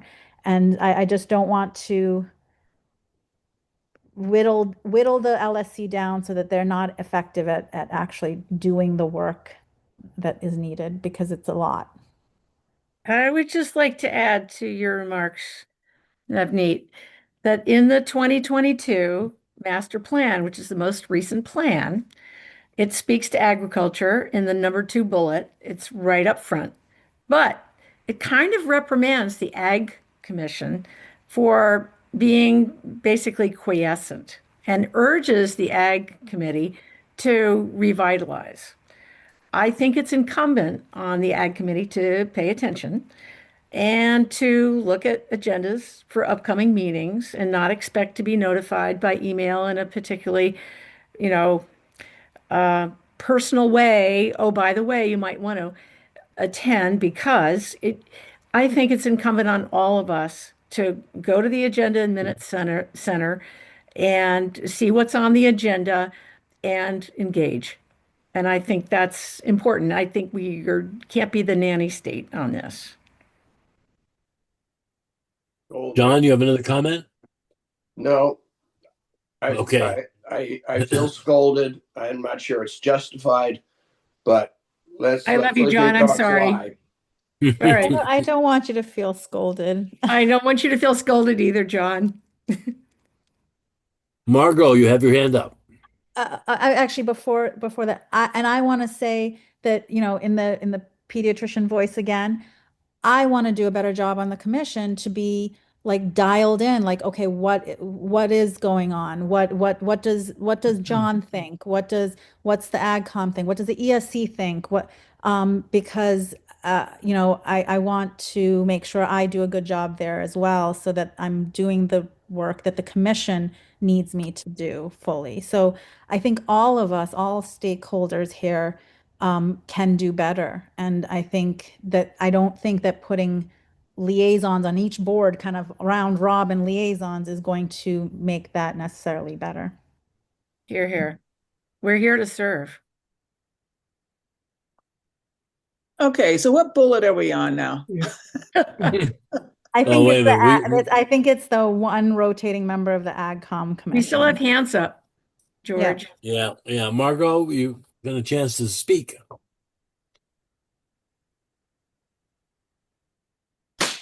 Hi. Oh, she's gone. Okay, Mac, you have your hand here. up? Yeah. Not Margot. I lowered the hand as soon as I unmuted. This is Margot's husband, Chris. Okay, Hey, Chris. we don't share the same last name. Thank you, George, for recognizing me, and also for accepting citizen input. I want everyone to be very clear. At least that's what I want, and I am hearing this. But really quickly, you probably have determined from my comment and my question that I'm sort of a word nerd, and I'm really glad that you guys are wordsmithing. I want you to focus on another one besides, as I was corrected, not just stewards, but stewardship. And there's another word or series of words that's very important, I believe. And this addresses John, okay, who feels like he has been scolded. The Agricultural Commission. Okay, what I'm trying to get at here is that what the CONSCOM, I believe, needs to very carefully consider, and its hands, its worker bees, so to speak, the stewardship committee, has to look at what is some language that is typically very, very important and critical in real estate and land law. And I'm not an attorney, but I do know this phrase comes up all the time, and I'm sure Melissa can confirm it by using Claude or any other AI chatbot. Use Claude better than the others. Right, I know, but that's your opinion. Oh, you can try them. Okay, that's all right. Yes. It doesn't matter. Here's the phrase. Here's the phrase. In real estate law, in any dispute, the judge has to determine what is the best and highest use of the land. That, I believe, is the role of the CONSCOM, and they have to direct the LSC. And that is going to change. What is best and highest use is always going to change. And what stewardship means will always change. And I think we have to make sure that every voice is heard. And that's hard. But I am really, really heartened by listening to everyone here. Thank you all so much. Yeah, you're doing a good job. I agree with your comments. I mean, it's nice that you think we're doing a good job, but I agree. I agree with your assertion about the goals and the reality. Thank you.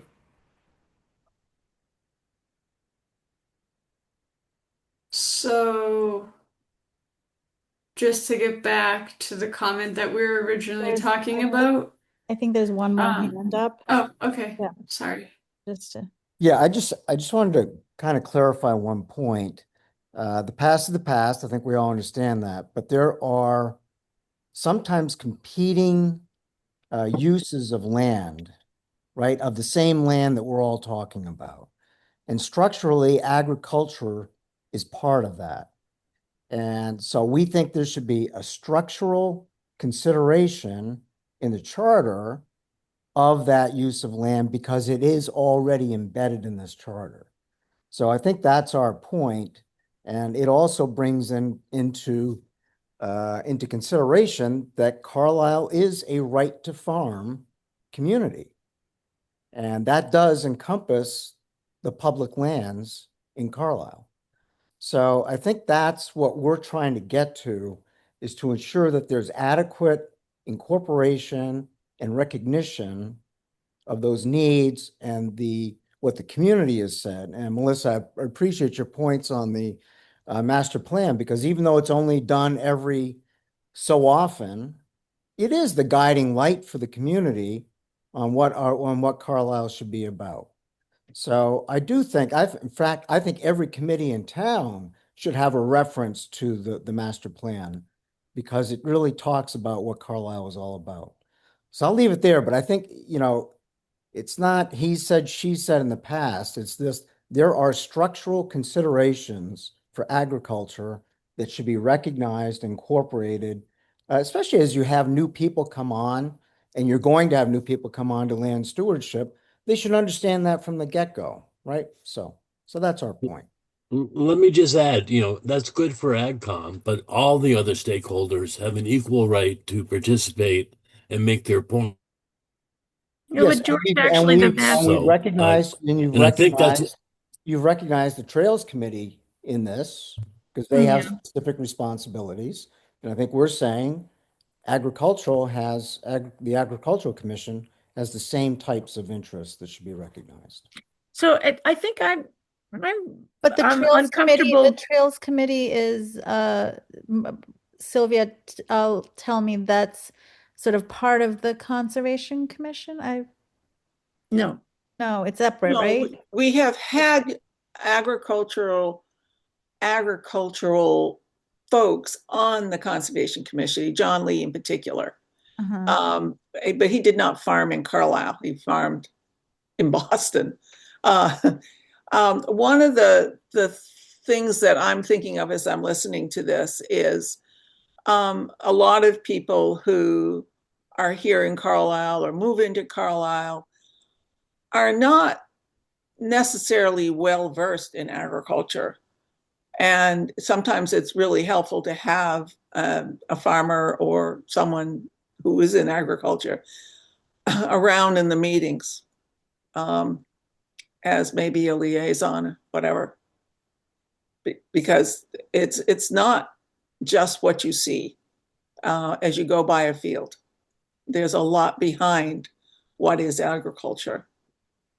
And it starts every year, starts right in after the harvest, right, John? Yes, it does. Can we hold the point of highlighting the, right to farm status of Carlisle in the administrative activity piece and sort of, because I do agree with you that should be mentioned, but I think there's a place where it can be nicely highlighted a little farther down. I'm wondering whether it makes more sense to reference the town master plan than the right to farm. Because the town master plan, maybe both are voted at town meeting. Are they both voted at town meeting? Yes. Right? So if we, Megan, if you can scroll down a little bit, like when. So before you get too far, yeah, I'll forward to all of you a letter from the town council that the right to farm that's only for private property. It's not for town property. Oh. And there is no right to farm on town property. And I'll forward that to you because that's all right. So maybe instead of that, maybe it makes more a master plan. Their master plan, which is voted at town council and speaks more broadly to town values and does encompass values on conservation land. Just speaks a lot about conservation land, speaks a lot about agriculture. That might make more sense. Yeah, and Megan, if you just can scroll down a little bit farther past budget and funding, so this area where where it goes into the collaboration with the AgCom, and we can mention some of that here. Okay. But like, and know that we're getting to that. Okay. But I think my point, and I want to hear what Chris has to say, but my point still stands that I don't know that a liaison needs to be outlined from the state for each stakeholder or specifically AgCom. All right, Chris, speak. Oh, I was just about to say that I support the idea specifically of AgCom having a liaison with the LSC. I was trying to be the liaison from the LSC to the AgCom, which they accepted, just attend their meetings. So I think what's different in a number of these bullets is how you describe sort of membership versus liaison. You talk about the select board having one of their members as liaison, an associate member and so forth, versus a non-voting member. I think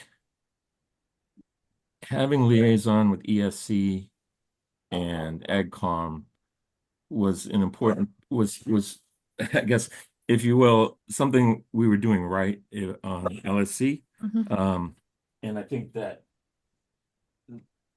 I don't think we should be limiting sort of liaisons to the commission, from other town committees. I mean, we're trying to say that we should be collaborative with all the other town boards. So it just seems natural to have a liaison and accept a liaison to the committee. I mean, everybody can be. Everybody Anyone can be a land steward, right? We're all land stewards of the earth, right? It's, but there's particularly AgCom. If we look at the percentage of our conservation lands that are in agriculture, I think it makes sense to me to have a liaison with the Agricultural Commission. To and from the LSC, either or both makes a lot of sense to me. Or could Chris, we say that, or could we say that LSC welcomes liaisons from all stakeholders, something like that, because they don't have to be associate members, they don't have to be, they're not going to be voting members, but they can be, that LSC welcomes liaisons from all stakeholder committees. Like CCF, which is not a town board, but they probably need a place at the table. So like if ESC wants to have a liaison that's designated to come to all the LSC meetings, they can do that. But they won't be designated an associate member. They won't be a voting member, obviously, but they can be there and their voice is welcomed. I think maybe the feeling is like that welcoming of all the voices there. I think that makes sense to me. Yeah, but to specifically just say AgCom is not sitting right with me, because I think any committee, select board, if DPW wants to send a liaison, the DPW committee wants to send a liaison, they can do it too. Yeah. And quite frankly, they might if they're going to be helping out with mowing and whatnot. So I think maybe a more broad statement that LSC welcomes liaisons from all stakeholder committees. Well, that sort of speaks to what's the function of the associate members, right? But I think, so for me, I'm just speaking from my point of view, associate member means the people who are going to be actually helping do the work. Walk the properties, who are going to be, I don't know. That's how I see it. Yeah. So then what if we have a clause that says that LSC would anticipate other boards and committees in town will appoint liaisons to the LSC, formally appoint liaisons to the LSC. Because I agree, we want to encourage that, absolutely. I don't know the terminology. There is a need for a broader group of people to help with these land stewardship tasks. So I guess my question back to you is, are these going to be worker bees or liaisons only? I mean, anybody who wants to, if an AgCom member who's a liaison wants to work on something, please come work, right? Like, I don't think you're going to turn that away, that volunteer time and energy. So I don't think that, I don't know. I'm going around in circles in my head. Let's hear from who's got their hands up. Yeah. Well, no, let me make one point really quickly. If AdCom wants a liaison, it doesn't have to be the same person for every meeting. They can appoint someone and it will rotate through. So I just wanted to make that point. Right. LSC doesn't have some jurisdiction over that. AdCom can appoint a liaison if they want, of course. Sure. Megan, you had your hand up first. Yeah, I was just gonna remind everyone again, because I think it's important not to lose sight of this, that in this draft revision, the capacity of LSC is more limited. So they're not going to be deciding on what land uses certain conservation land will be, right? So again, the Conservation Commission, this is like the plan that's currently set up is Sarah Wasserman is going to be working on coordinating long-term management plans. There will be a whole process where there'll be a lot of stakeholder input the whole time. And then at the end of the process, the Conservation Commission will vote on that long-term management plan.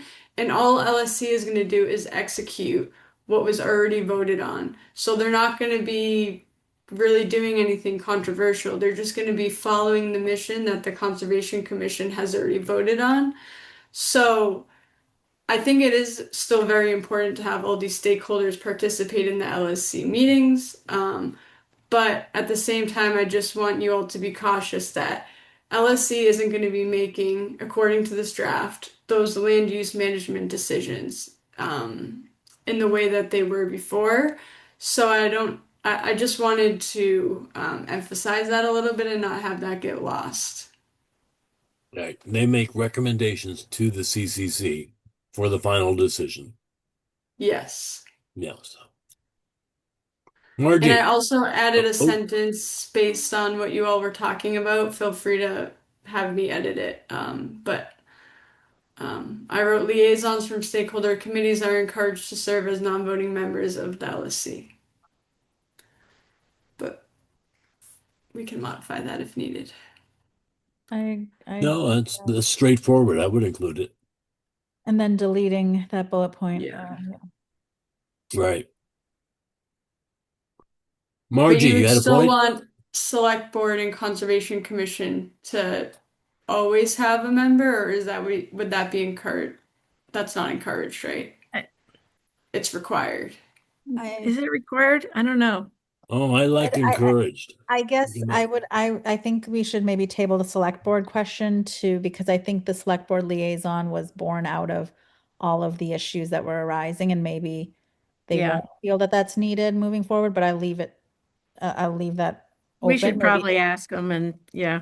But I think that a conservation commissioner as a liaison is I think that's a given. I think that one of the big issues has been providing more guidance, support, and help to LSC. That was raised by some of the members who have left, and the charter is really aimed at remedying some of those dysfunctional problems, right?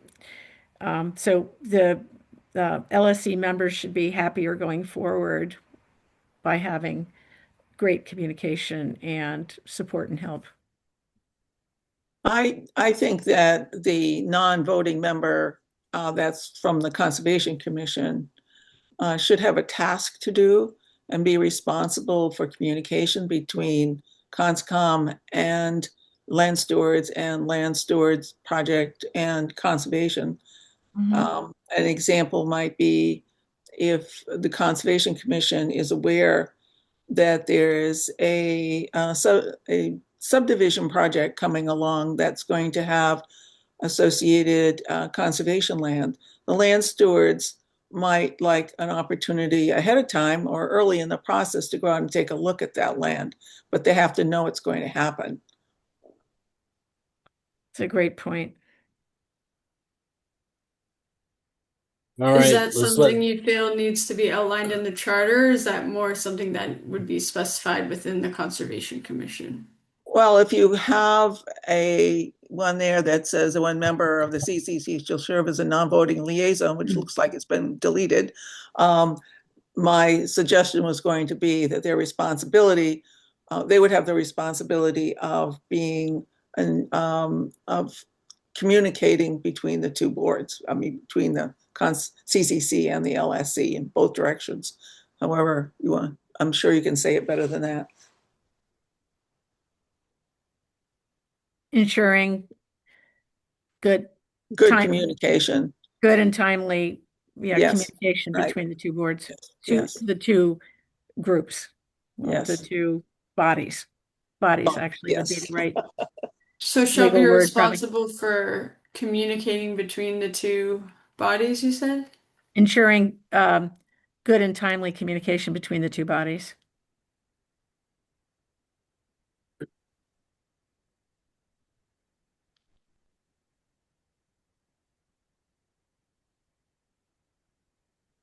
I don't even know what they're talking about now. It sounds quiet. Margie, want to speak now? Oh, yeah, I got a little confused at the end, but I hope CONSCOM is hearing and reading the voice of AgCom, that we want to be more collaborative, we want to be more positive, and get this back on track. And I agree with Navneet that later on in this charter are the more important issues for AgCom. So.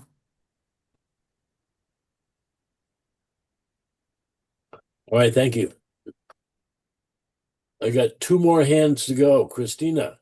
Hi, thanks. This is actually kind of a technical question. The last bullet that was added, liaisons from stakeholder committees are encouraged to serve as non-voting members. Are you sure that's what you mean? Because for ESC anyways, our non-voting members, our associate members, still have to go through the whole process of appointment through the select board. So are you encouraging that, or are you encouraging stakeholders to provide liaisons to LSC? That's a Maybe great instead question. maybe instead of non-voting members there, it's liaisons. Or maybe we say stakeholder committees are encouraged to appoint liaisons to attend LSC meetings. There Well, may be does a that difference give- between associate members and a liaison. for Right. example. That's the question is, Yeah. so that's what we're wrangling about. You know, like an associate member, as initially conceived in the draft, was a worker bee. A group.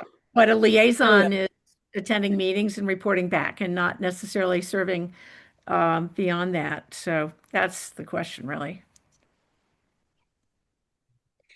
So maybe stakeholder committees are encouraged to appoint liaisons to attend LSC meetings. A liaison or a liaison plural? Well, it's stakeholder committees plural, so appoint liaisons Yeah, plural. okay. To attend LSC meetings. Did I So are spell these liaisons different- right? What? Sorry. Go ahead. I'm sorry, I was just gonna ask, how are these different from Friends of the LSC? Ah, that's a That's really what I good was gonna question ask, too. too. So- We have a lot of tiers here. Yeah. Which I think Friends of the LSC, I think it might be one or the other. So can I just, what I envisioned, and maybe what I envisioned is not correct or not very well thought out. You have a voting body. You have associate members who are at most meetings, who are working with the voting members to make sure that information is properly gathered. They have more responsibility.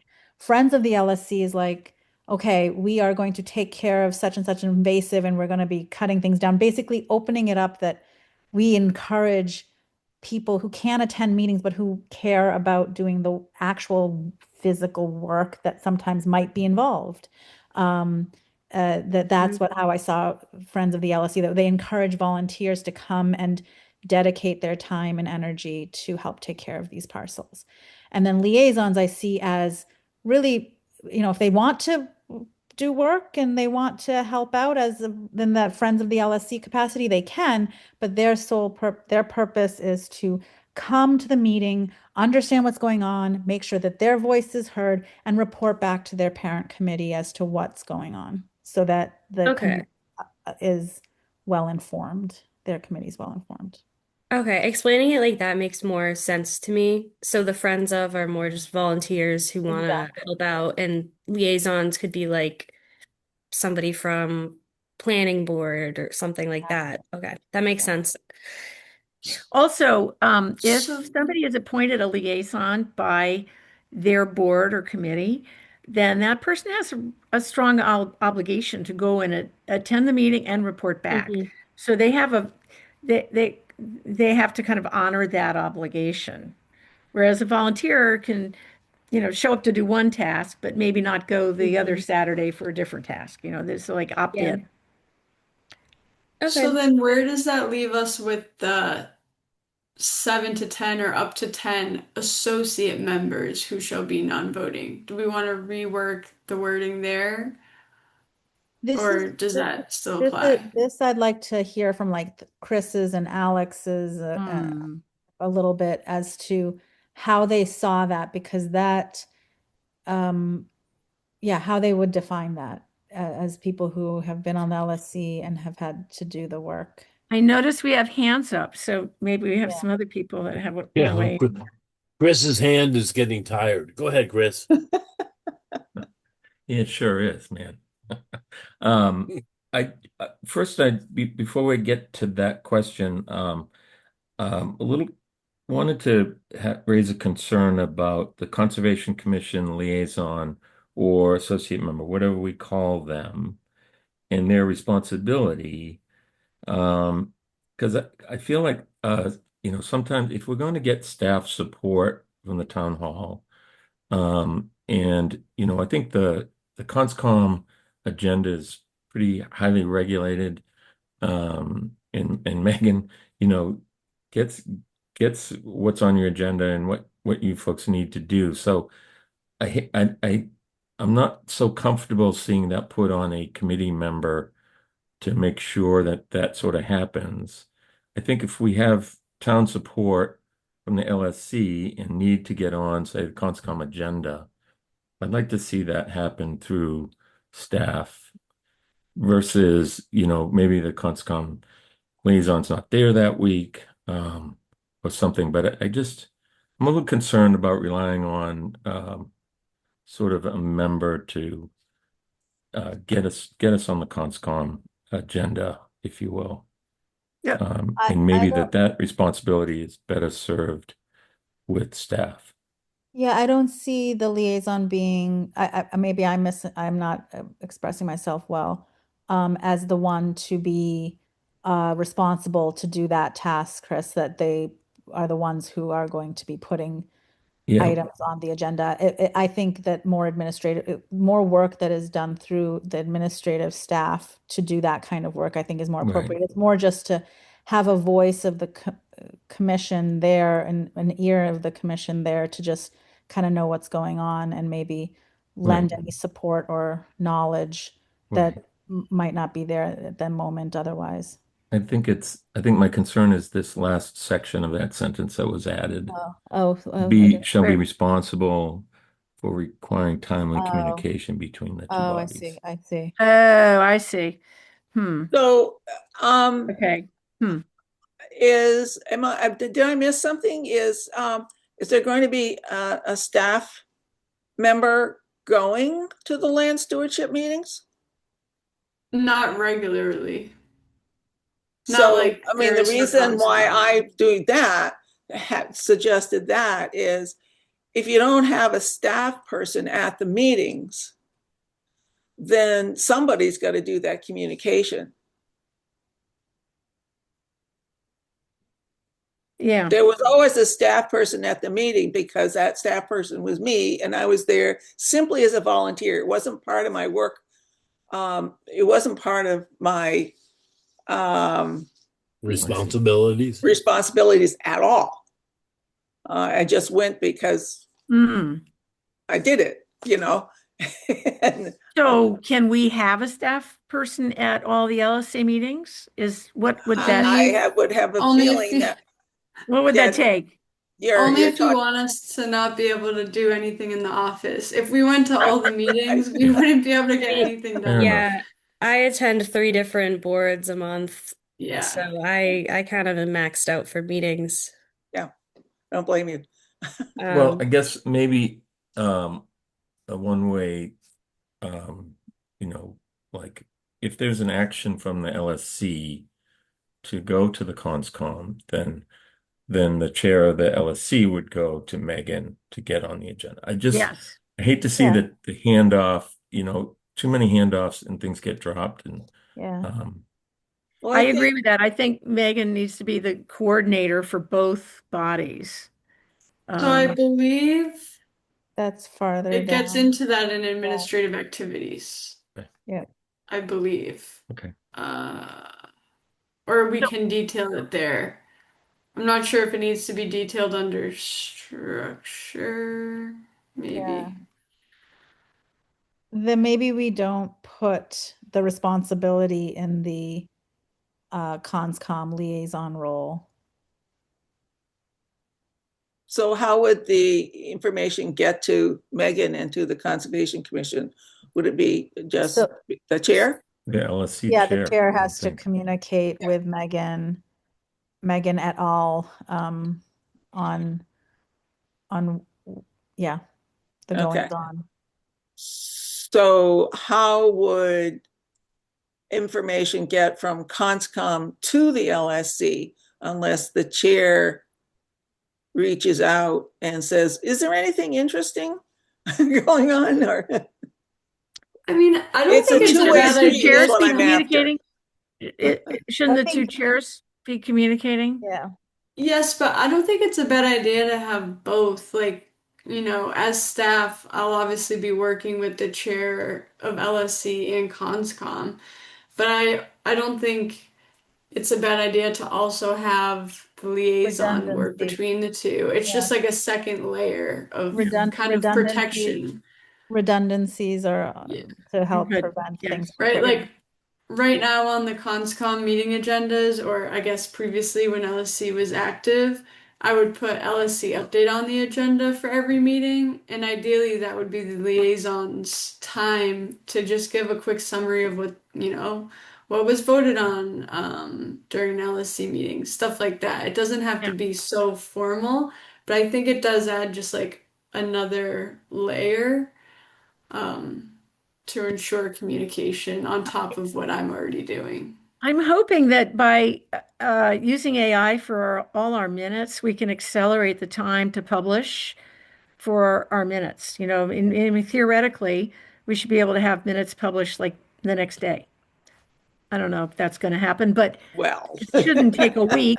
It shouldn't take a week. They're curated by the AI. these are all, this is the lasagna, right? So like layer of Right. minutes, layer of And we don't the know if it's going to liaison work as well. layer. Yeah. and the people that do the minutes are not volunteers. They have specific hours that they can work. No. But Sylvia, I'm telling you that what we're trying to do is move to AI to generate the minutes. So nobody has to sit through hours of the meeting to transcribe. So, and we know it's working already to do that. So the hope is that, we could accelerate information transfer that way as well, not as a substitute for a real person in a real room listening to the meeting and bringing back what's critical for the board to hear. But I'm just saying we should be able to facilitate that exchange of what happened in a meeting. It should be much more immediate than it is today. I mean, even though we have to vote to accept minutes, we could have draft minutes available earlier. Just a thought. I can't. No, but this until we work through it. But this is how you create redundancies. There's minutes that will be published a little bit faster. We'll have a liaison that will be doing some communication back and forth. We have a ConsCom chair that will talk to LSC chair if there's something of importance to transmit or translate, and the opposite direction as well. Communication with Megan and her team if there's things that needs to be more widely distributed to both members from both committees, etc.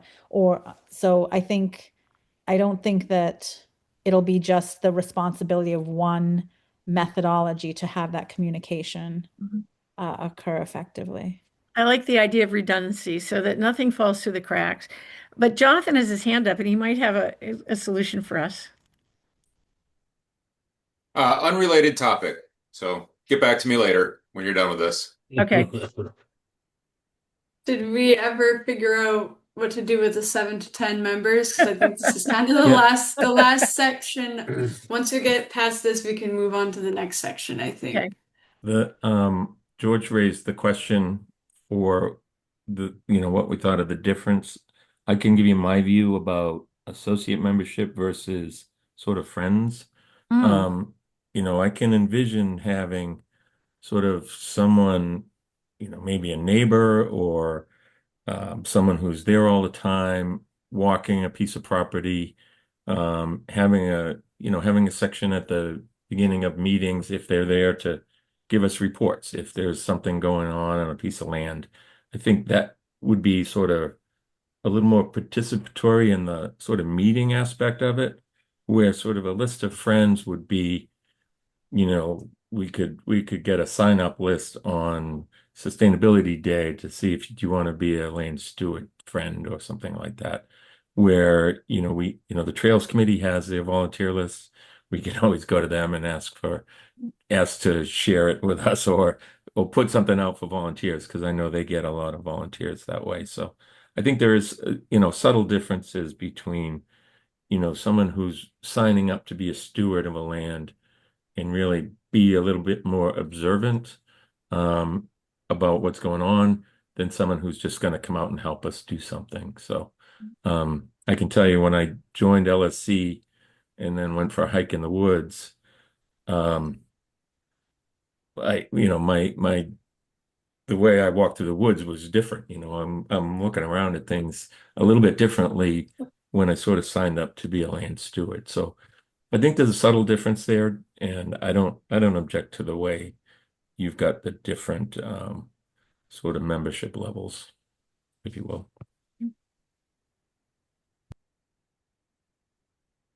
That All right. answers that Any more question. comments on this? Yeah, let me just, it's on the Friends. Go ahead. So you don't specify how they get assigned as friends. And I just wanted to point out you need to think about how they get appointed or whatever.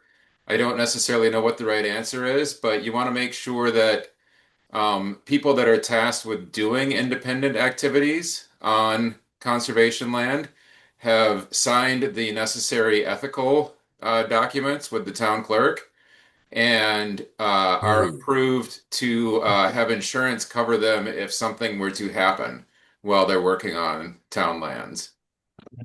And Good point. So you need to think about how they get appointed. Normally, that's the Trails Committee handles this kind of stuff by running Trails work days, and by doing that, then as long as there's a Trails member present, everyone who's working with them is covered. But if you're having independent people work without an LSC member there, then it's a bit different. So why isn't it done by a waiver of liability, Jonathan? That can be handled. Yep. So it's just something that I thought about because I've done a bunch of stuff, like for mowing of trails and whatnot, and it was complicated until I became a member of the Trails Committee a long time ago. Well, I don't recall when my husband was on the Trails Committee a million years ago. I don't recall him having to ask for any kind of insurance from the town. No, as soon as you're a member, you're covered. Right. Right. Really? Yeah. I mean, as are So you you as just a have to be a member. member of any body and you're covered. So Right. As are you as a member. You're talking about what kind of coverage, though? What? No, so I maybe at the end of this Friends of the LSC, it says something to the effect of, to assist with specific tasks related to conservation land stewardship as overseen and directed by LSC. Ah. yeah, I mean that should also be in there. I just want to say that it isn't necessarily just a person who shows up off the street. There should be some formal process to approve them, and you might want to make sure exactly what that process is. Good point. Okay. So is that something we need to go to town council about? Maybe I would just talk to Ryan. I guess actually who appoints Friends of the LSC? So Friends of the LSC who are because then how does Trails do it? They have a volunteer list and then they are they vetting that volunteer list? I don't know that they are, and I don't think that they're going through any formal process, or I might be wrong on that. The Trails Committee runs work days, and when they're running a work day, then there's a Trails Committee member present, and then the people are covered. Yeah, but the people just show up, and how do you know that this, Joe, who showed up today, how does Joe know he's covered, or how does the town know who Joe is? Because there's a Trails Committee there to supervise and ensure everything. So do they sign up in advance? Do they have their name and address? How does that happen? I don't know exactly what the Trails Committee does. I don't know that it necessarily needs to be in advance, but it's literally just because there's a Trails Committee person present, that all the people that are working with that person are also covered. Okay. So this says, just so you guys know, this is not too much different than the Friends of the Bog. I mean, we've done this. We really weren't members of a committee. I am now, but the Conscom charged the Friends of the Bog through a vote to manage the water devices under the Conservation Administrator's direction, and so we've been doing that, and there was a little bit of a process we went through as far as waivers and things like that. So But it's Jonathan, not, I this don't know what the it's process is, and I don't think you trod need to path. figure it out right now. I would just say Yeah. figure it out. I think Right. I agree. I think that can be sort of talked about. It doesn't have to be outlined here, but an unlimited number of non-voting, quote, friends of the LSC, parentheses, volunteers who are not required to attend meetings, but may be asked to assist with specific tasks related to conservation land stewardship as overseen and directed by the LSC at different volunteer points or different projects. Just something that it's like it's a Right. finite thing that has been deemed and outlined and discussed by the LSC, so that it's not just somebody, off the street saying, "Oh, I'm a friend of the LSC and I'm going to go and cut this down or do that." Megan, you want to get rid of the comma before volunteers? Okay, and so is it up to 10 rather than 7 to 10 or 7 to 10? Up to 10? Up to 10 is fine with me. Okay. Yeah. Okay, so then I'll just keep it the way it is. Okay. Just wanted to make sure. Okay. Are we ready for the next section? And that makes sense, right? Associate members?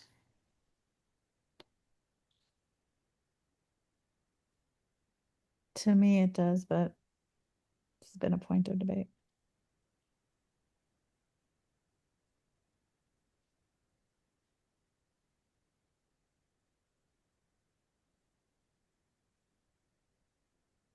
Okay.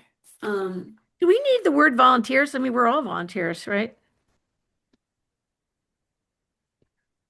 I think it just highlights the fact that they may be they're not appointed. I don't know. My brain is turning to mush now. I don't know. I don't I know. think it's probably fine. Maybe Yeah. we change volunteers to,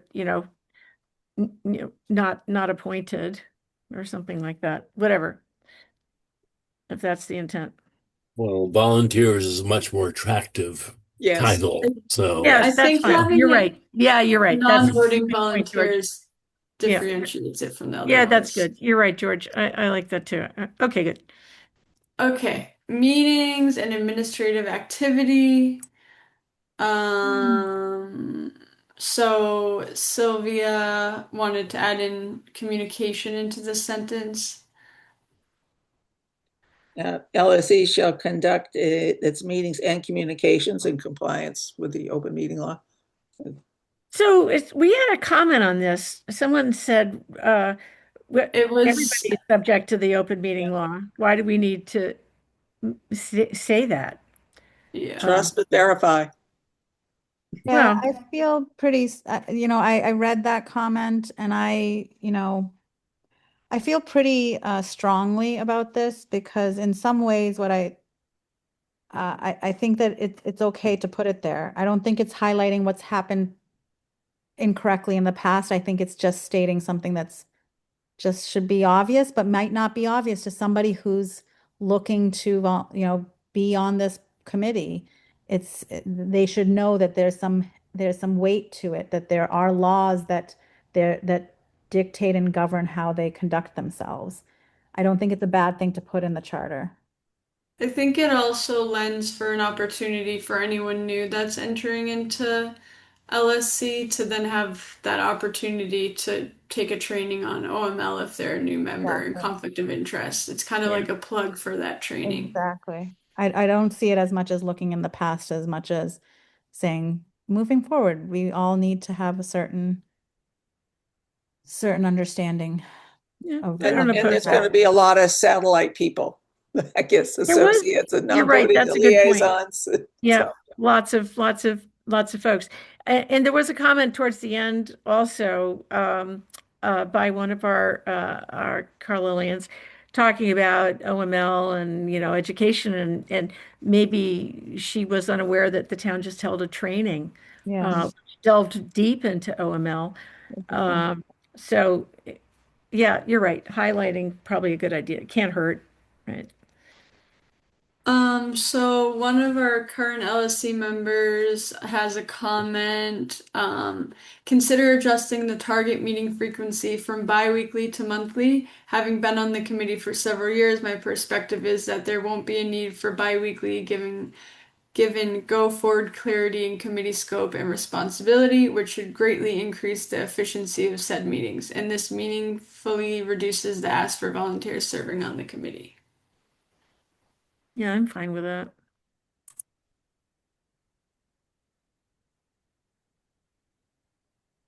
I think we should trust them to figure out, when they need to add another meeting. Yeah, that's fine.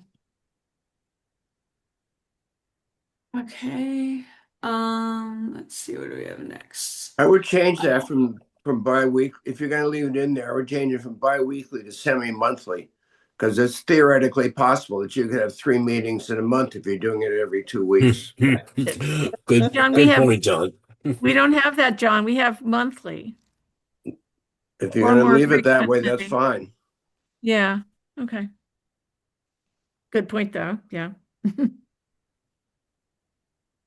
I just added what did I for meeting agenda preparation. And related administrative functions shall be supported by and processed through the conservation CCC administrator or other authorized town staff. I just wanted to include. Yeah, That's that's great. That's fine. And then we have some AgCom feedback. They added a bullet that says LSC will notify the Agricultural Commission when agriculture related issues are on the agenda. Yeah, I'm sorry, I'm going to be the bad guy here, but sorry, John. Everybody needs to go to the Minutes and Agenda Center and see what's on the agenda and stay in touch and pay attention. And there's no way we can start to do, big, long distribution lists for this group, that group, another group. And if you're going to have a liaison that is going to be coming to meetings, then you will be aware of what's occurring. That's right. Yeah.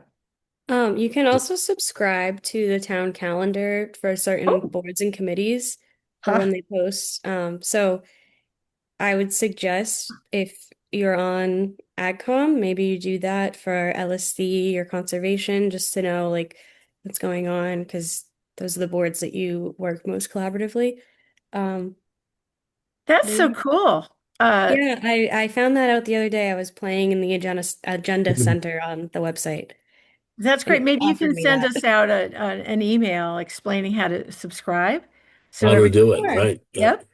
Yeah, I can try to do that. I'll look into it. That I would mean, I be didn't subscribe terrific. myself because I'm the one who posts them, but That's like super. That's I wonderful. didn't even know about it.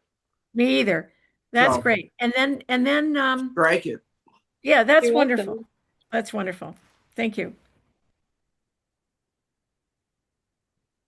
So are we done with the meetings and administrative activities section?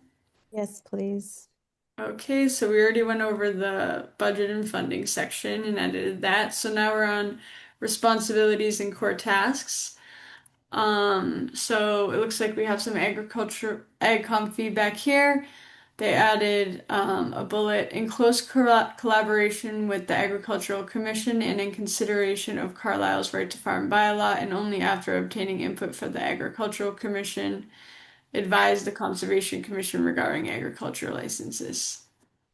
So I need to chime in again that town council has said that the right to farm bylaw does not apply to town properties. It only applies to private properties. This is a question of spirit versus letter of the law, and hiding behind the law is not right. All right, I'm John, just I'm gonna sorry, tell you but what I I'm will gonna- I will forward to all of you guys the opinion from town council, and you can duke it out. I don't care.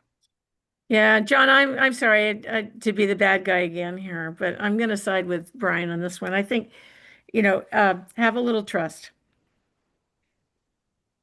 There's no reason to. Well, I think tonight's activity, this whole exercise should inspire some trust. We live in hope. I agree, Melissa. I agree with you on that, but I don't see any reason to strike this sentence. There's no legal reason to have this sentence in there because the right to farm bylaw does not apply to town property. Yeah, and I think Brian's right on the letter of the law there. And, John, I just add, we are factoring agriculture in as a core value throughout this document. Okay. I'm sorry. In the interest of going to bed before 1 a.m. I'll also note that if agricultural licenses are now going to be under the authority of the Conservation Commission, the Agricultural Commission can come to the CONSCOM meetings and voice any concerns or recommendations, instead of having to go through LSC to get to CONSCOM, if that makes sense. So, I if think we you can- don't meant forget this under is- the aegis of the LSC that the CONSCOM is going to grant the license. The CONSCOM grants the license, John. Right. This is Yeah. the LSC charter, not the CONSCOM charter.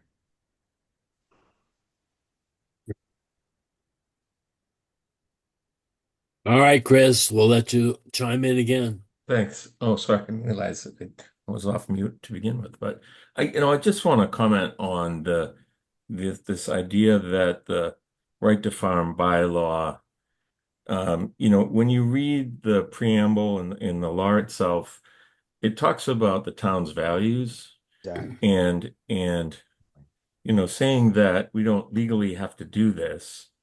It's not really about what it's about. It's a statement of the town's values, and to say it doesn't apply to town lands, just I've heard it so many times, and it just bothers me that we don't. I think if you read the right to farm bylaw, it talks about the town of Carlisle values its farming. So it's, I kind of reject the notion that it somehow legally doesn't apply to town lands when it's a statement of the town's values. Well, maybe Chris, if we it can- doesn't apply legally, to town-owned land, then that's a lawyer, judgment, right? And if No, we it's need to not- get it's not about clarification on that. that, we can. But we're talking about conservation land that's owned by the town here, and Land Stewards is managing town conservation land. So there's something weird to me about bringing in a right to farm. If Brian's right, maybe he's wrong, but if Brian's right that it only applies to privately owned land, then applying it here is confusing rather than clarifying, and And I I will think that forward there's better that to ways. everyone. There's better ways to, The what? law. I will the forward law that email states from the town town's council values. to everyone. Right. So they can see Chris, it. It's not me. Chris, there's better ways to imbue this document with our values in support of all land uses, including agriculture, which I think we've endeavored to do so far. If you feel we're missing on that, speak up. But I don't know that right to farm is the right vehicle if right to farm doesn't apply on these properties. Just because it If you says read you the right to can't do it farm doesn't law mean you bylaw, shouldn't do it it. talks directly to what the town values. So, and well, that's what was so does the voted on a master town plan. meeting. To say that we're not going to pay attention to what the town values, I think is a big mistake. Oh, well, that's a little strong. No, I Didn't mean, we it's- include the it's- town? Wait. Didn't we keep the part about the town master plan here? Or not? We No, had we took that referenced part that we were out. going Cut to it out. talk about it here. Right. So So I that's think what- that's a more appropriate place to discuss agriculture than misusing a legal term that is not applicable here. It's better to talk about the town master plan, which is voted by the town and encompasses our town values and stresses agriculture very, very strongly. Right. Well, I would just encourage folks to read the actual text of the right to farm bylaw. which talks about our values as a town. Well, And, it does, but it doesn't apply to these properties. it That's kind of a it problem. it does apply when you talk about the town's values, Well, that that's where the applies to master the plan town's talks about the values. values. So maybe the wording is what we need to fix, but I think Chris, I'd I'm like not to hear other disagreeing people's in comments, spirit. and then we can talk about the wording, because I think Right. I think we all, again, I think we all want there to be a healthy balance, and I think we all recognize the reason, as John said it, my nose is out of whack a little bit. I understand the history that brought us to this moment, and I want to find and foster trust again, that now that we have these guardrails in place, a different process in place, that LSC will not be functioning independently. They will be presenting their recommendations to CONSCOM to have a final vote. There has to be some trust that the CONSCOM will recognize those values and weigh the everything together to make their final decisions and vote accordingly. But I think the wording is what we're getting lost in. I think we all agree on the balancing. So, but I'd love to hear people's thoughts, and then we can hash out the wording. I need to interrupt here for a moment. It's getting late. I need to put my wife into bed. She's got Alzheimer's and she's up late right now. Megan, can I share my chairmanship powers with you and have you know? Not with me. Is Dan still here? No, Dan is gone, unfortunately. Do we have a quorum? 1, 2, 3. So Yeah, we had Navneet or I 6. could be the temporary chair. She's been a co-chair before, and I've chaired other meetings, so Navneet could chair. I'd be open to that. I need to spend, 20, 25 minutes doing this. And so, Navneet, can I get you to hang around for that long before I get back? Sure. Sure. All right, then I will be back. Thank you. Hopefully we'll be gone. That's wishful thinking. That is really wishful thinking. I think we have 2 hands raised for comments. I don't know who was first. I defer to Sue and I'll go after her. Okay. Oh, thank you so much. I just put in the chat our right to farm law for Carlisle. Sort of, I think this is what Chris was describing at the bottom, and it says all jurisdictional areas within the town. It doesn't say like one or another. That is the way I read it. So I just wanted to offer that for consideration. So thank you, and I will provide all of you a copy of what town council's report was on the right to farm, because it's not me, it's them. I think that would be good to look at that. My chief concern is not jeopardizing the validity of the charter by incorporating references that are legally indefensible. I have to wonder what the question to town council was, because if there was an agenda to the question, the town council may have responded in a particular manner. But again, we're That's talking reasonable. about the spirit and not hiding behind a technicality. Yeah, no, I agree with that. But let's just check it out.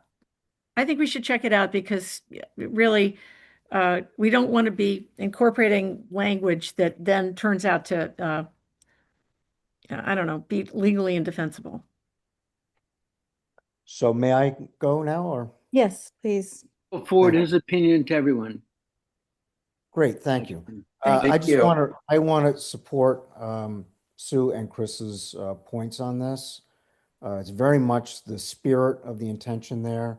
If you look at a lot of the lands that are currently owned by the town and are being managed, a lot of them, the intent was that they originally were farms, and the intent was that farming would continue to be practiced on those lands. And we think that there should be some formal recognition of that in the LSC charter. And I think whether it's a legal interpretation or not, it's certainly a principle or a value that is important to the town and should be recognized in the charter. And then I'll go to the second point. I'll try to keep this short, so because I know Navneet would like to move along, particularly in this section. And again, this gets back to Margie's early comment about we're all trying to be more collaborative. That's what we want out of this, and I think that's what everyone wants. And so if LSC is going to be advising the CONSCOM on agricultural licenses, doesn't it make sense that LSC collaborates with AgCom at the outset of that process, rather than, you know, us having to get on an agenda with LSC and then get on with CONSCOM? I think it's what everybody has been talking about through this meeting, is supporting and fostering greater collaboration. And no matter what, if you have different uses on the same parcel of land, it's inevitable that there are going to be conflicts at some point. So why not try to collaborate, work them out, and then have a really good recommendation that then goes to CONSCOM? I think that's where AgCom is coming from on all of this. And so I'll leave it there. But there is a lot in the history and culture of Carlisle around agriculture. And I think that's what AgCom is trying to say. Let's recognize that, value it, but also understand that there are advances in farming where it's more ecologically sensitive. We have proof of that right in town. And so why not try to foster that and get better support and collaboration going forward? Thank you. Very well said, and I completely support what you just said. So Yeah, sure. in that spirit is where I think that the wording is where we're getting caught up.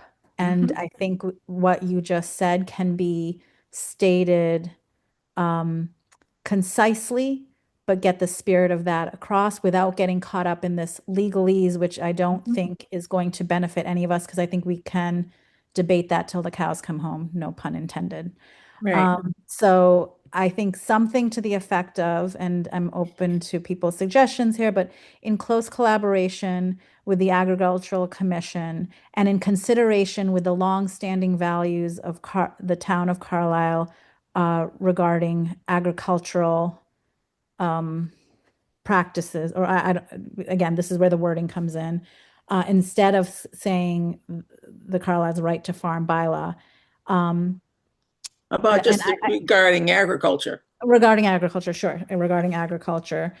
Comma. Advise. Advise. And I don't love the wording of and only after obtaining input. I mean, that's where the AgCom has some responsibility to make sure that they are there, present, and providing their input too. I think if you're doing close collaboration, you will obtain input. What they do with that input, that's to be seen. But if they're collaborative, if that is the spirit of that work, then it should be after receiving input from the AgCom, right?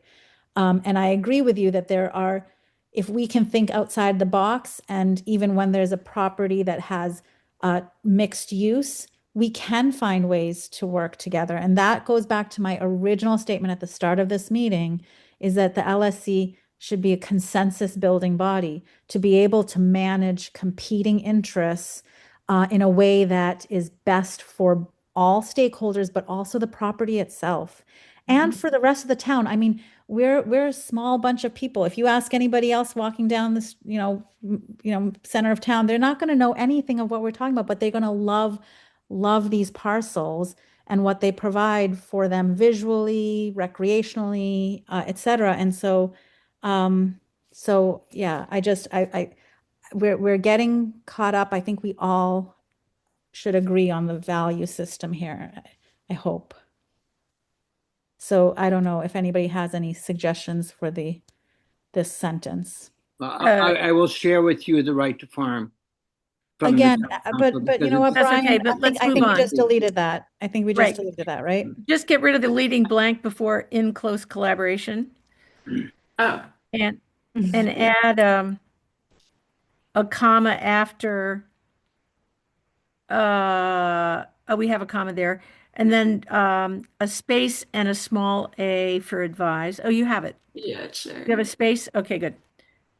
Yeah, I mean, I think before that's this good. is finalized, I'll make sure all that stuff is Yeah, that looks good. fixed.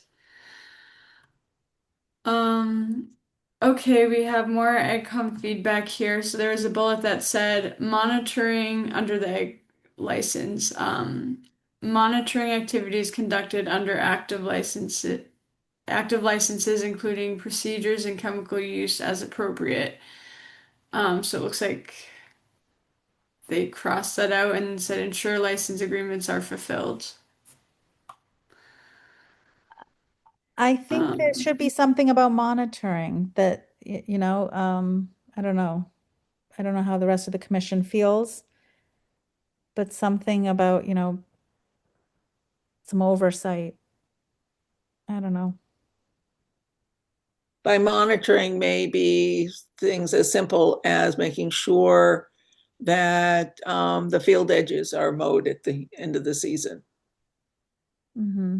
But in a way, that's the farmer's obligation under his agreement and or her agreement, and it needs to go on the the annual land use report.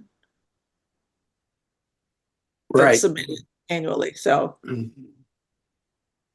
So maybe it's stating the obvious then, is that what you're saying, Sylvia? Okay.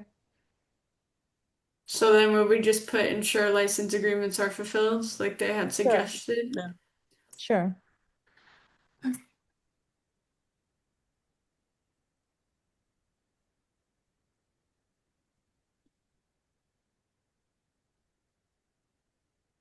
Oops. Okay. The next one. I think Christina has her hand Oh, up. okay. Thank you.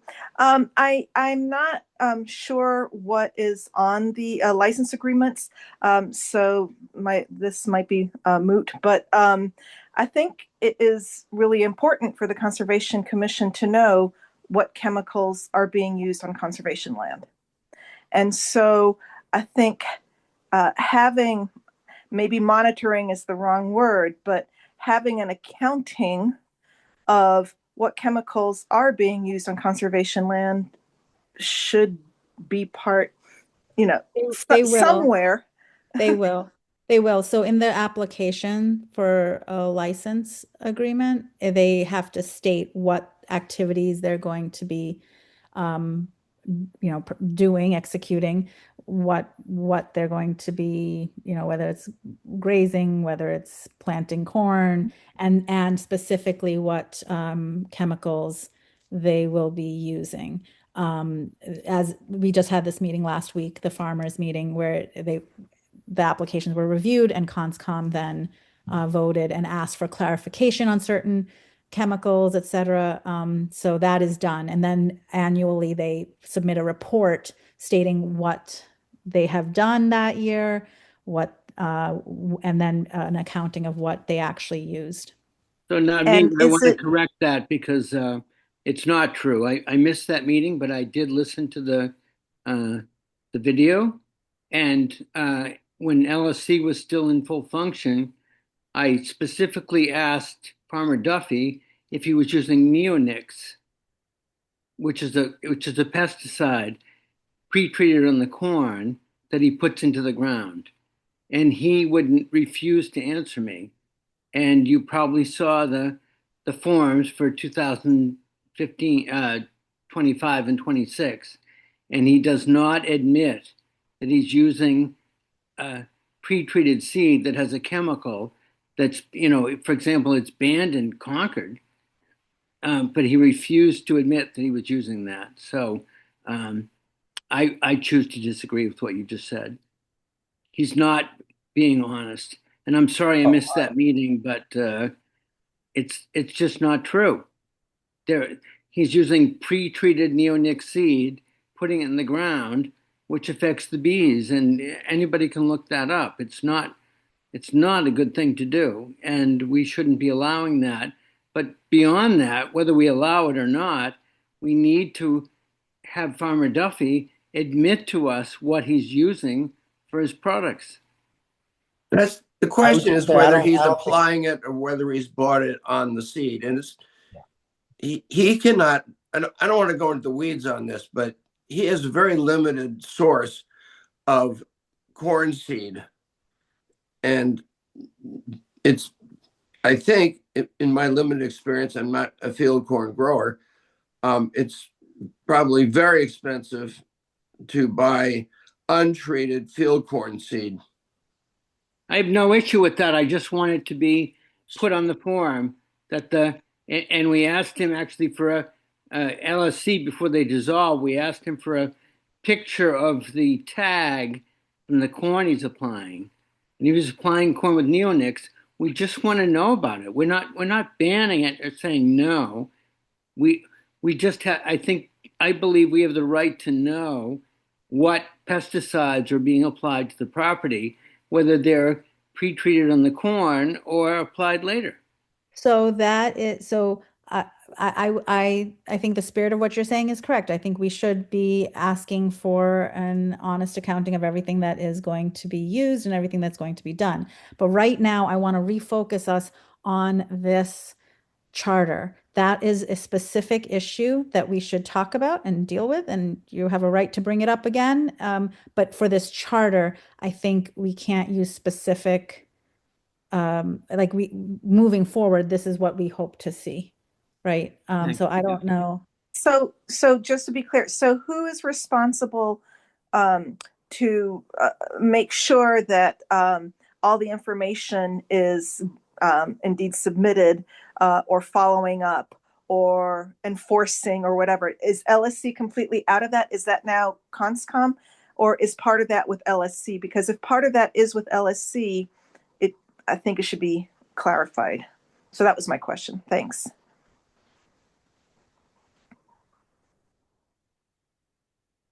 Isn't there a form that we have a form that farmers fill out? Yeah. Yeah. Yes. Right? But he doesn't. He does not specify, and I've asked him specifically a number of times. Please let us know if you're using treated corn that has an insecticide pre-treated on the seed. It doesn't mean he can't use it. I just think we have the right to know. And who is responsible? Does LSC still play a part in gathering the information or chasing down the information, or you know what I'm saying? It's like who's responsible, or is it going to fall through the cracks? I have no idea. As the charter is written right now, it would be CONSCOM. So right now, annually there would be a land use report form for the previous year. If it's the first year of that license, they have to submit soil tests.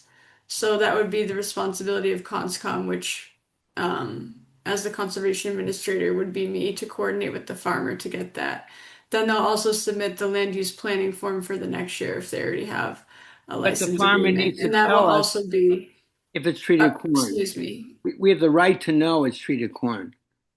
If it's neonic treated corn, we just have the right to know. It doesn't mean When an application comes forward, Brian, we can bring that up. We're talking about the Yes. Right. charter right now. they Exactly did. right. And We it came can. forward Okay, so on we're the bringing. 12th, and it didn't get dealt with. Okay, so Well, we can do that in the future. exactly. So, yes, Alex has his hand up.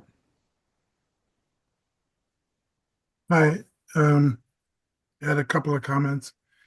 And I'm sorry to drag you back to the language in close collaboration with the Agricultural Commission. And I guess my feeling about the way that's written is that collaboration is a two-way street.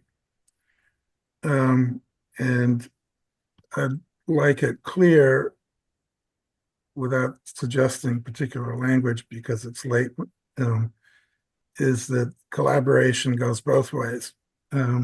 So that's one point. And the second point is, and I don't really want to get into the debate about, disclosures and chemical applications, but I do think it's important that the LSC have the ability to monitor activities on lands that are agriculturally licensed. So I'm not sure I agree with the cross out about monitoring activities. Yeah, that's it. Thank you.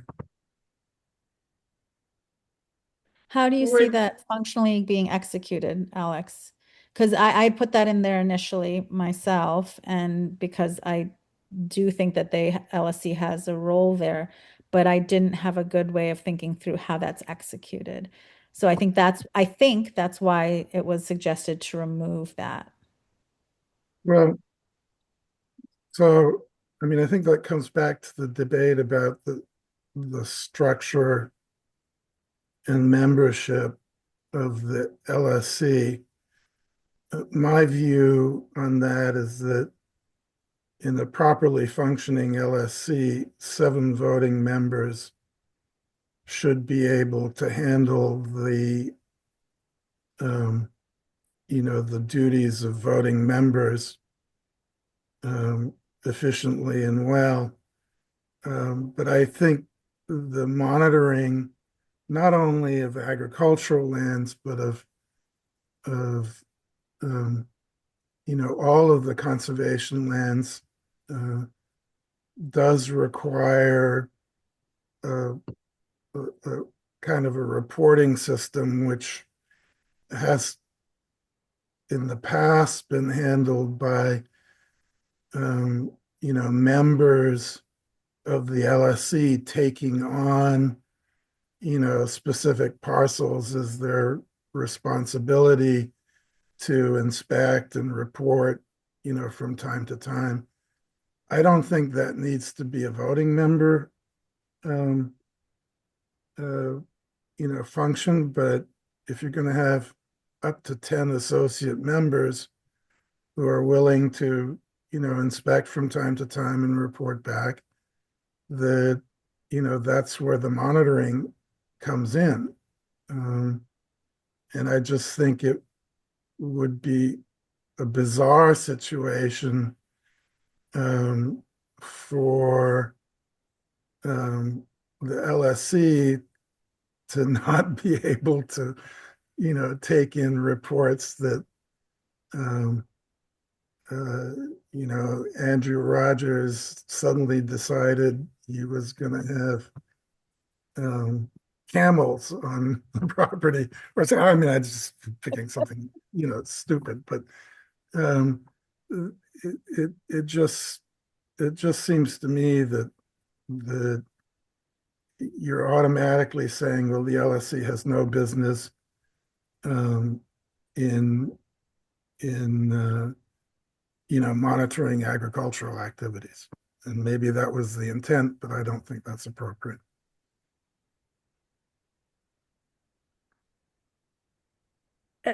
So which paragraph, which sentence are we on? The monitoring activities. Exactly, that one? Yeah. So where does it say, where are we missing the boat on ensuring that LSC has oversight on monitoring for agricultural activities? Well, it was the language was there and it got struck.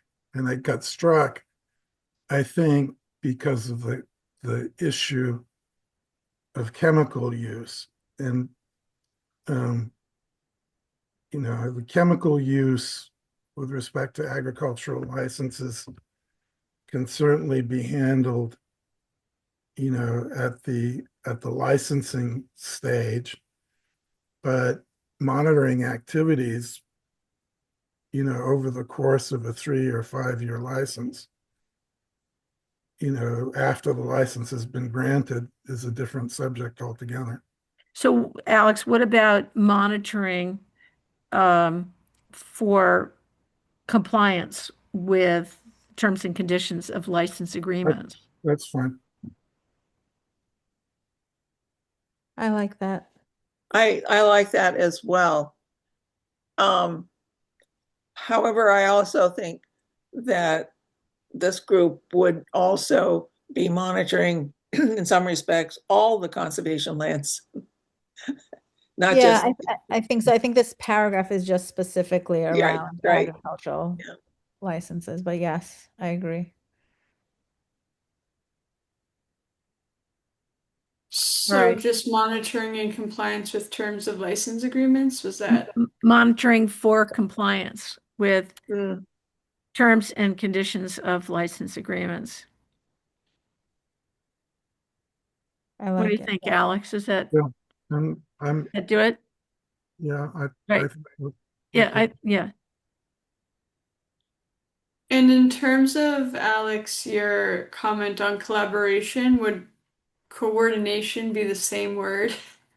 Or does that, I was just trying to think of a way to. Coordination and collaboration. I just, Communication, look, consensus, collaboration. I mean, John, I love you, but I don't, I don't think the LSC should be subject to a veto power by the AgCom. So, and the language was written in a way that kind of gave me that feeling. But if I read it word for word, No offense intended. yeah, close collaboration between LSC and AgCom. Yes, between. Between, Yeah. absolutely. Yeah, Yeah. I like that even better, Yeah. between LSC and. Yes.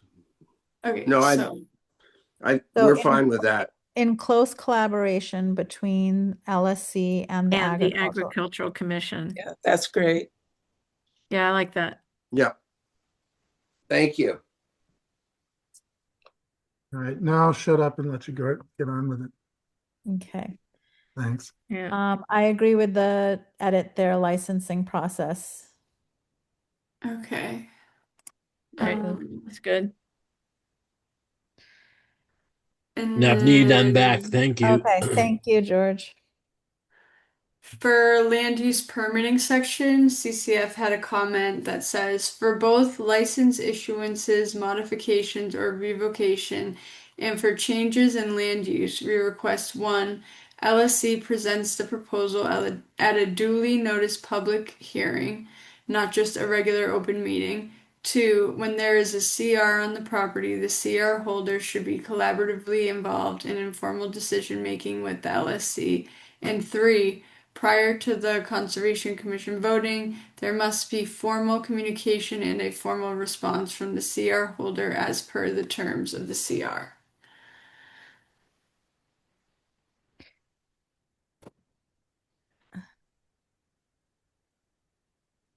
So I'm here from CCF to speak on that if you need me to.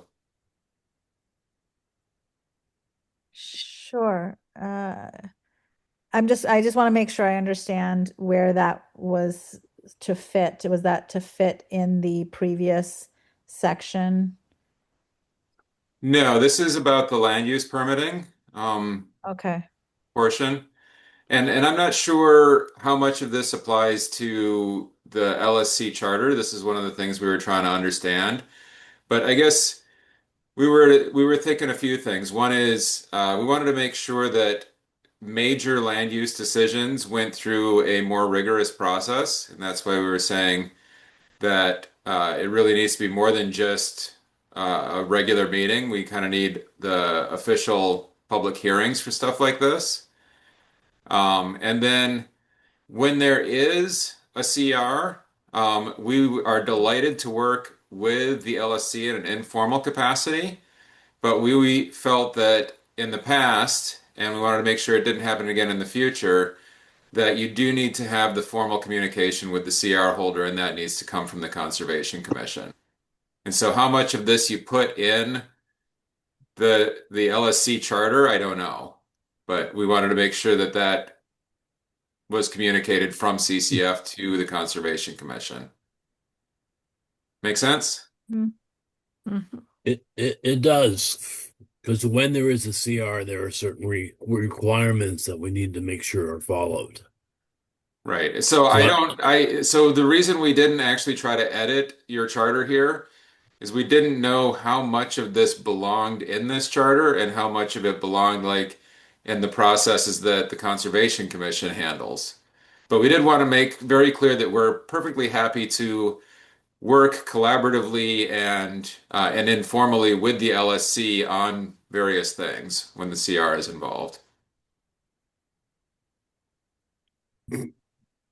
Yeah, maybe it's something that could be adopted as a policy if you don't find a place for it here. Yeah, I think if Conscom is the one who's the entity that's going to be ultimately voting, it should be in their process that it should be a duly noticed public hearing and that we should be working with the CR holder. Yeah. Because ultimately the LSC is not voting on it, so the responsibility doesn't fall with them. Yeah, in which case then just some language that says informal communication with the CR holder is advised for the LSC or something along those lines. And I don't think we want to wordsmith this right here. Maybe we can hand it off to town staff to add a little bullet item for that. Sure. And do it later, just because it's ridiculously late. Into the charter draft, or Yeah. is that So in this section, sort of communication, informal, or I don't know, how did you say it, Jonathan? Yeah, informal communication and collaboration with a CR holder. Mhm. So can I just say it needs to be more formal? Because It does. The formality needs to happen with the Conscom. okay, I don't care where it goes, but And that's what we're saying, Brian, that the formality will happen with the Conscom, with the public hearing, et cetera. okay, because the prior CRs I've read, they're not really clear in terms of what we need to inform the CR holder of, and there needs to be a memorandum of understanding or something that we know that what we're obligated to do or what we ought to do for the CR holder. Isn't that written into the CR? Oh, unfortunately not. It is, but it can often be confusing. So is that more of a matter of how well crafted the CR document is? Yeah, but why even go there? Just make sure that we have clear communication between the CR holder, whomever that is, and Conscom or LSC, whatever. Because we don't have that right now.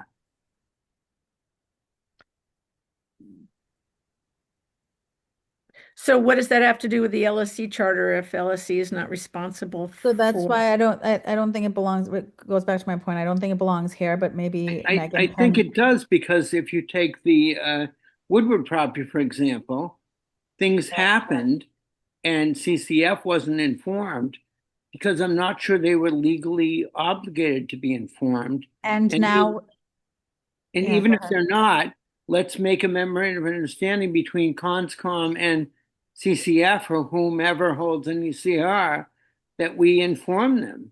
And that's what we just said. So in this charter, it will be highlighted that there should be informal communication between LSC and CR holders, but the formal communication will be in a policy. Megan will maybe think through how to put this forward, what Jonathan proposed or CCF proposed and read over here on the right, in a more formal way for Conservation Commission to abide by, that if there's going to be license issuance modification or revocation, that there be this formal communication with the CR holder at the level of the Conscom with the CR holder through public, what's it called, public hearing announcements, et cetera, so that, it's very out in the open and that communication is mandated. But I don't think that formal communication needs to exist in the LSC, because the LSC is ultimately not going to be the ones voting on that change. Got it. But we encourage that communication to start in the initial conversation about land use permitting between the LSC and the CR holder, so that the process can start, the communication can start. But the formal communication, publication, advertisement, and then voting will happen with, the CR and Conservation Commission. So maybe a wordsmith for that is LSC is encouraged to establish informal communication with CCF regarding CRs, or CR. I don't think it has, I don't think it CR should be. holders, with CR holders, knowing that formal communication between the CR holder and Conservation Commission is, I don't know, some, whatever process. I think I'll leave it to Megan to sort of think All right. through the wording, because we'll obviously not be voting on this tonight, and so we Yeah. will Yeah. we will have one more stab at this language here. So Melissa, sorry, it could be the trustees of reservation, it could be the, No, Yeah, I I think- corrected I think myself, it's Brian. both. could be I think anybody. she- I think I she did. I meant corrected both. myself to CR holder. So, okay. And it's more than just agriculture. They're like, the Benfield has a Mhm. CR on it. Yeah. Right. Just It's a not CR just holder, CR holder. Yeah, CR holder. I corrected myself to that earlier. Yeah. So there is another CCF comment here. We recommend that blanket authority should not be given to an individual for enforcement over an entire conservation property. Interpretation of this authority has caused problems in the past. We recommend that personal authority should be limited to a specific permit or activity. So I can speak to that too if you'd like me to. Please do. So we understand that, you know, when the LSC has to do certain enforcements, and a good example was the recent Boy Scout activity that happened there, that it's important that the LSC be able to designate a person that is in charge of that.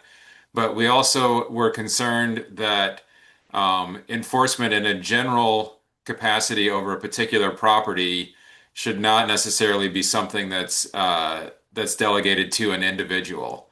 And so it should be something that if enforcement is necessary generally on a property, then we think it should be coming back to the LSC as a committee. Does that make sense? Yeah, what do you suggest when that incident occurred with that out of town group? No, I think what you did with the Boy Scouts was absolutely right, that there was a person that was responsible for essentially ensuring the Boy Scouts complied with what they were expected to do.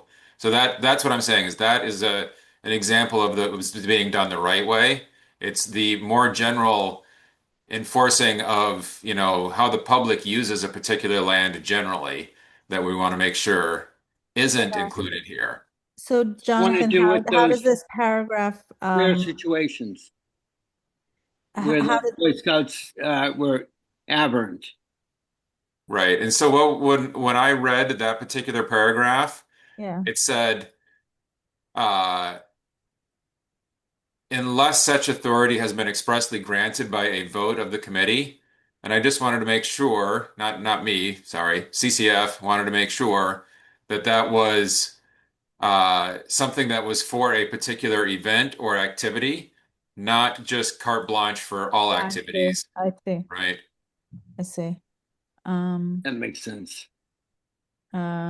Unless specific, hold on, let me think. Oh, so by the way, we gave that authority to Megan, right? That if there was something aberrant, that she could also take action, like the Boy Scouts misbehaving on Foss Farm. Yep, and I would agree that the staff has that ability to, you know, as do the police, right? There's a lot of people that have the ability to do enforcement, but it shouldn't be a general thing. Maybe interpret policy as too general, because that seems more broad. We should take that out maybe, because if a vote is being if somebody is being granted through a vote by the committee to be the one to make sure things are, you know, the permit is being executed appropriately, they're not going to be interpreting policy. So maybe that's one thing that needs to be deleted. And grant or revoke. I don't know. I don't know. I would give it to Megan. I would Yeah. really would, because who, you know, Right. although she probably doesn't work on weekends at things on fire, or it's the police or fire department make the decision. But you know, LSC doesn't need to make the decision. We just need to know how to move forward and if there's a violation of what we were approved. The problem is you don't always anticipate when you issue a land use permit that there's going to be a violation. Really? Exactly. And so you can't vote on who the individual will be to enforce it if you don't think there's going to be a violation.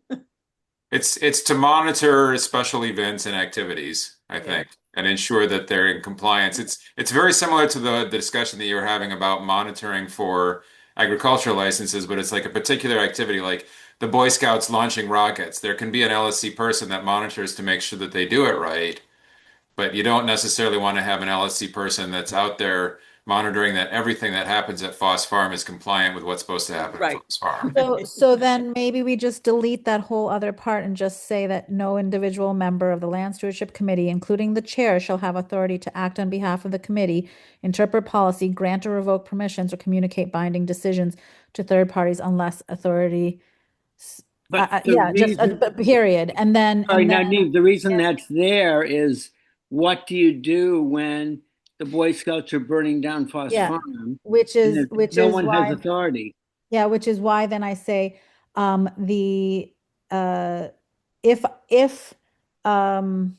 enforcement is required, members of the committee will inform Megan or the chair, about. But if it's Friday night, Saturday night, I think it goes back to the police or the fire. Yeah. It's not really our, we can't control it. Yeah. I don't know. Yeah, we're all too tired. Yeah. I guess you guys understand what CCF's comment was, and so maybe let's do the same thing and just have the town staff look at this and come back with different wording for us for the next time. Sure. Because we need that. We need town staff or PD and FD. No, we can't decide.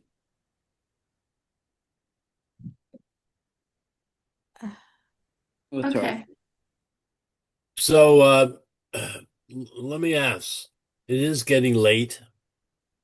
Shall we try to reconvene later on and be able to look at what we've documented so far and continue commenting and editing and so on at a later time?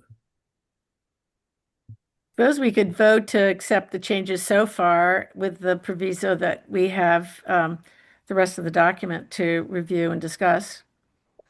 George, can I? Draft, right? I'd rather see a draft 3. Yeah, I'm a little bit concerned. I agree.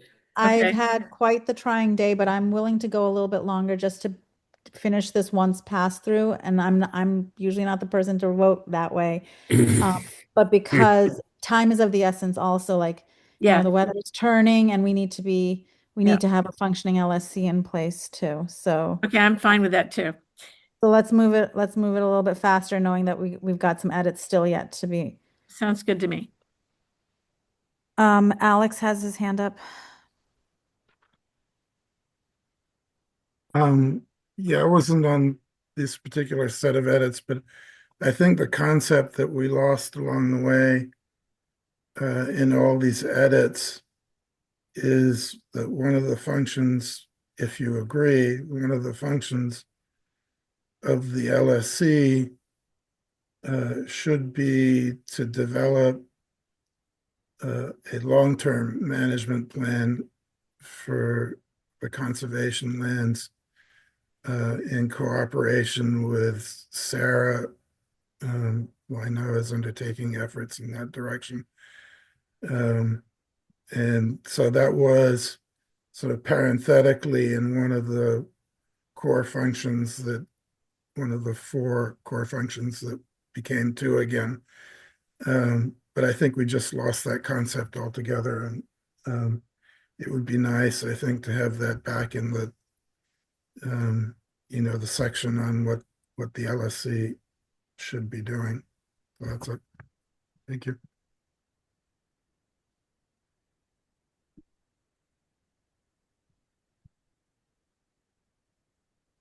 Well, I think that's a worthy comment. I don't know I exactly think where to fold this in. I think does this fit what you're saying? Develop annual and 5-year planning documents related to land stewardship priorities and funding needs for the Conservation Commission to consideration. Say that again. There, it's down farther down in this list of sort of responsibilities and core tasks, where it's like the second to last bullet point. It says develop annual and 5-year planning documents You related could to move land that up. stewardship. Yeah. I mean, I don't know that moving it up, it makes it any more important, but it's Uh, there. um, Does that satisfy what you're saying? Yeah, I was thinking a little more, comprehensively than that. One of the things that led to Sarah's, undertaking this task was the LSC's attempt to get, CPA funding for a long-term management plan. And I'm not sure that, although it was never specified, at least in my mind, it wasn't necessarily limited to 5 years. I think there's some issues, and I don't want to go into it tonight, it's late, but I think there are some issues that warrant us trying to look out a little further than 5 years. Long term. Yeah, and so I was So maybe just say develop annual and long-term planning documents, yeah, management planning. management planning documents. Okay. What about moving that up? Because it's a more strategic role, and I like that as a.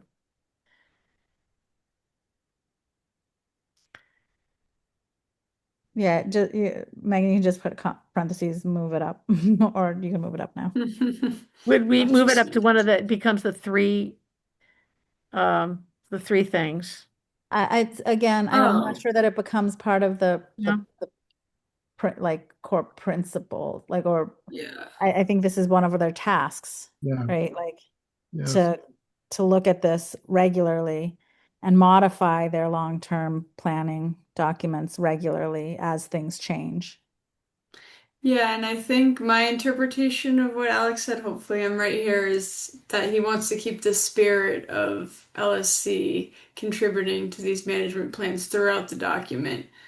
Like to have that spirit continue through these different sections, not necessarily like move that up. Is that correct, Alex? I hope I'm interpreting correctly. You're the only one who can speak in this group. Barely, barely. So fine either Navneet, way. I'm going to tell you at 10:30 I'm going to drop out. I've had enough for tonight. I'm sorry, but I can't do any more. So I hope that keeps a quorum, but I It can't. does. Yeah. Well, Right. we still have 4. Good. All right. Good night, guys. Good night, Brian. While we're on, thanks. And Megan's got an 8:30 site visit tomorrow, right, Megan? I'm hearing it's like my residents complaining about how long rounds are. Okay, shall we call it? May I make Can we finish? quick comment on this? Yes. On what we're talking about. I think it does make sense to bring it up to the top of this list, because making the long-term management plans is the big picture. So I think it makes sense to be at the top before we get into the more specialized tasks, if you will. So I'm not opposed to that. Okay, thank you. Some of our lands do have management plans that were accepted after public hearings. And some of them were quite old, and some of them aren't old. Can we go back to the paragraph we were just in before we decided we needed to go to bed? Yeah, Which if I one? can figure out where that was. Okay. Keep going. Somewhere right about there. Yeah. It was about not people not being able to single-handedly legislate what use was. I think it was maybe in the next one. Do you need me to scroll? I think Yeah. it's right there, existing and long-standing uses of conservation land that are consistent with the purposes. No, No. it was about who could Is it- say what about. Okay, right here. No individual member. I think you should put a period after, let's see, grant or revoke permissions or communicate binding decisions to third parties, period, and strike the rest of that sentence. I think, John, I think there was a situation where and it all depends on how it's edited. There was a situation where we needed to be able to act on a specific permit that was issued and something was occurring that wasn't Right, like there was appropriate.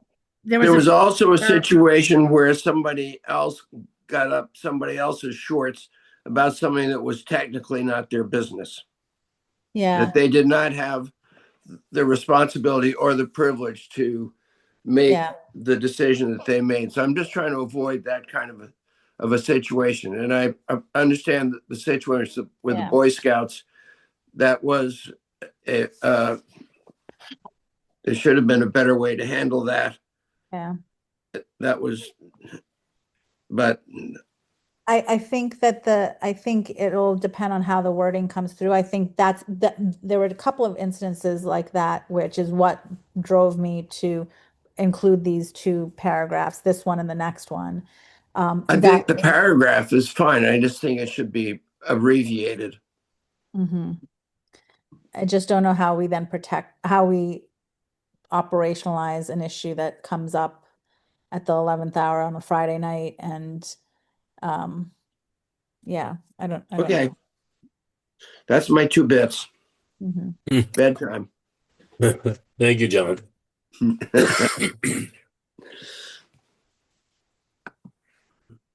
Next bullet had some AgCom feedback as well.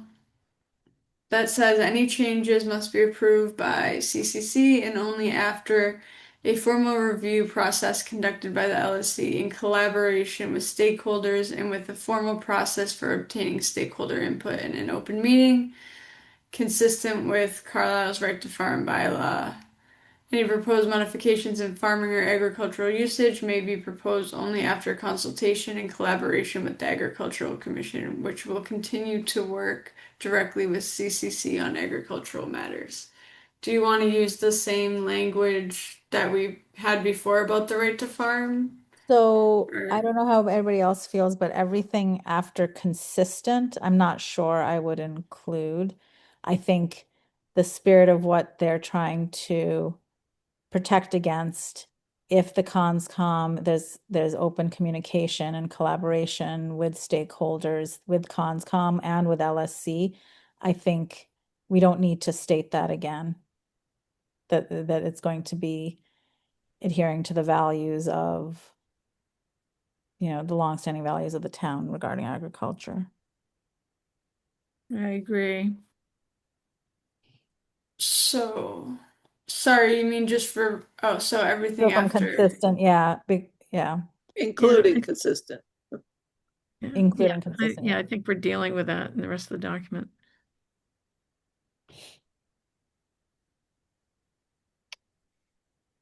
Sorry, I'm obviously sorry. Consistent and everything down to matters is deleted, is my suggestion. Right. Yeah. Okay.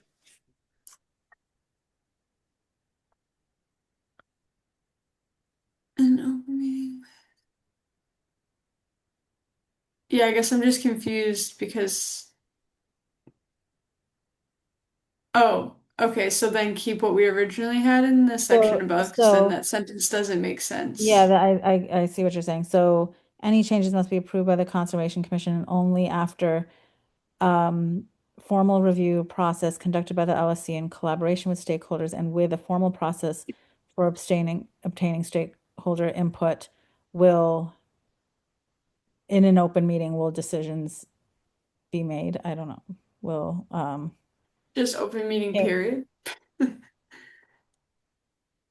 yeah, in an open meeting. Yeah, I think that I makes think sense, it no? is just open meeting. Yeah, I think that's Alright. fine. Cool. This is where we start to coast a little bit, thank God. Carry out approved land maintenance. Yeah, I'm fine with that if everybody else is fine with approved. Yeah. Oh, I Oh, approved was in there. you I heard asked you. if it was, sorry, is it approved by the CONSCOM or the LSC or both? It's approved by whichever Or it body doesn't is authorized to doesn't approve it, matter. right? Yeah, yeah, Okay, so it doesn't need to be specified. I yeah. don't think so. Okay. Um, Um, yeah, I agree with these edits. The website, I understand that you guys are the only ones who have access to updating the website, so I agree with deleting that. okay. And yeah, that's the same edit. Exactly, yeah. I just moved it down. Prepare an annual report summarizing. Looks like Jonathan added observations, monitoring, maintenance, improvements, activities, and recommendations for future maintenance or improvements. I don't have a problem with that. It's fine. Everybody else, yeah. Yeah, it's good. And we moved that up already. Yep. Yep.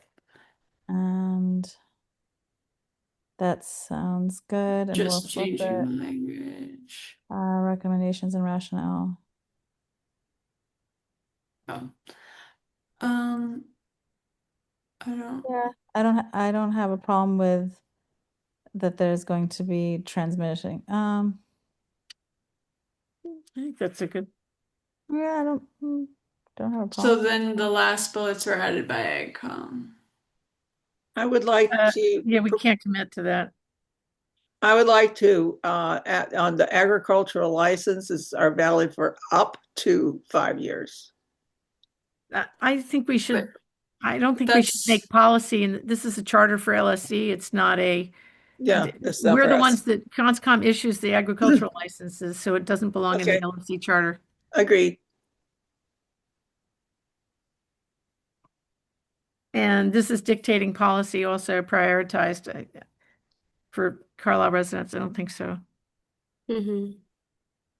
And the this last is about what bullet. LSC's powers are, not, and duties are. And I think the same thing with the next thing, the Trails Committee. I'm not sure. That's a good question. It's a good question, but I don't know that I think building a new trail or relocating, that's going to come to the Conservation Commission. Yeah, I would think it would probably go to both. The Conservation Commission to confirm that there's no wetlands or that there's no permitting process needed. And then maybe in collaboration with LSC, since it's on conservation land, so they should know about it. Well, I guess are they responsible for taking care of the trails, like of the bridges, or is that still the Trails Committee's responsibility? That's trails. That's trails. I don't know Then that I it think, belongs there. yeah, if it's really about I mean, I think of course they will let them know, like naturally, kind of, Yeah. but it's not their responsibility, so I don't know if it should be. Yeah, I don't think it should be here. So, can I just say one quick word? Sure. So, since Steve Tobin stepped out and he was the Trails Committee member, this has come up before. And in the past, the Trails Committee did ask for LSC permission to build new trails. And sometimes they were blocked. And so I think, or delayed significantly. So I think that's why this question is coming up is who, is it just, does Trails just make a decision on their own, or do they go through LSC to do this kind of stuff? But this goes back to the conscom being the stewards of like land, so it ultimately should be a decision of the conscom, no? If that's the spirit of the change we're making here. Megan, I Yeah, think that's what I would suggest is you have Yeah, something that says the informal collaboration between Trails and LSC works, but then Conscom makes the decision. Correct. Yes. Yeah. Yep.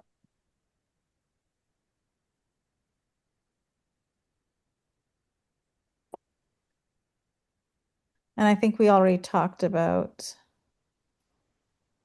this next We did, yes. comment. Yeah, It's already yeah. been reviewed. And it was Yeah. sort of a blanket comment about the spirit and language throughout the charter. Yeah. I'd just like to mention that I thought the town training last Friday was very good. I attended the all boards training. There was some new material and a was strict very helpful. interpretation of the OML, by the way. Yeah. Thought it was pretty good. Are we done? I think we did it. Oh, wait, I can't find, my computer's messed up. Can I just ask one question going back to the licenses? Sure. And where was the last, can you roll it back, Megan? Right Yeah, here? the last one that you deleted, or is it gone or not gone yet? The agricultural license will be reviewed by Agricultural Commission prior to rescission. That one is deleted, if that's the one you're referring Yeah, to. I guess where we had an experience before where there on LSC, there really weren't any farmers. And we really thought that if somebody was going to be assessed for a farming license, that, we should have the opportunity to collaborate on the recommendation. So, So I think I that's mean, addressed up John here. Lee has a different perspective after his entire career farming and more expertise than probably most 99% of the town. So it just seems like a waste of a collaboration and a waste and it disempowering for AgCom to not be able to have a voice. I think we have that here in this bullet point that Megan scrolled up to, in close collaboration between LSC and the AgCom, and in consideration of the longstanding values of the town of Carlisle regarding agriculture. Okay, hold on. Yeah. I had computer problems, so Oh, let me just see where you are. If you can, Margie, if you can just click the tab that'll show Megan's screen. Yeah. No, Scroll to the right. I've done this. I had a total blackout for a long time, so but I'm on it now. So you're saying which one? It's right there, the bullet point in close class. She highlighted it for you. Oh, okay. Thank you. Okay.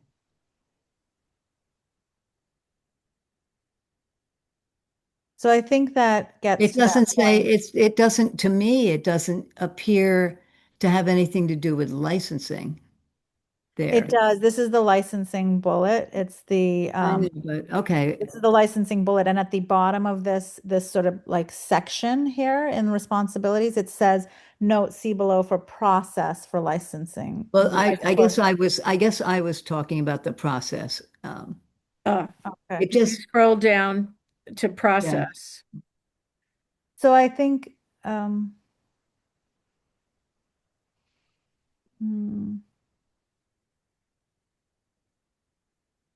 so I think if there's close collaboration between the AgCom and LSC about these licenses that come forward to the LSC to debate, discuss, and evaluate, I think the voice will be there. And that's that sort of quote unquote informal collaboration or formal, but like that not decision-making point.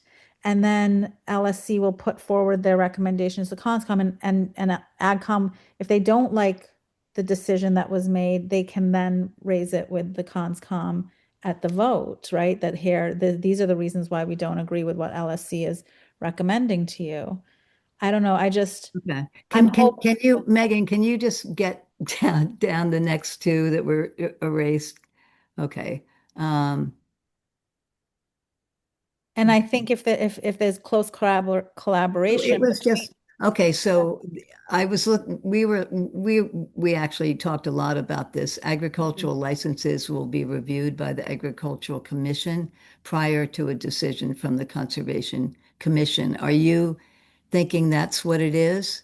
Yeah, I think that will happen if we are saying that one of LSC's responsibilities is to closely collaborate with AgCom regarding agricultural licenses, then that communication will occur, right? That review will occur. AgCom will have a chance to review it and add it in there. Now you have a liaison who you guys can send to the meetings, who's aware, like something's not gonna, I know there's this feeling of like there's this surprise that all of a sudden there's this change to the use of a particular parcel and you felt blindsided.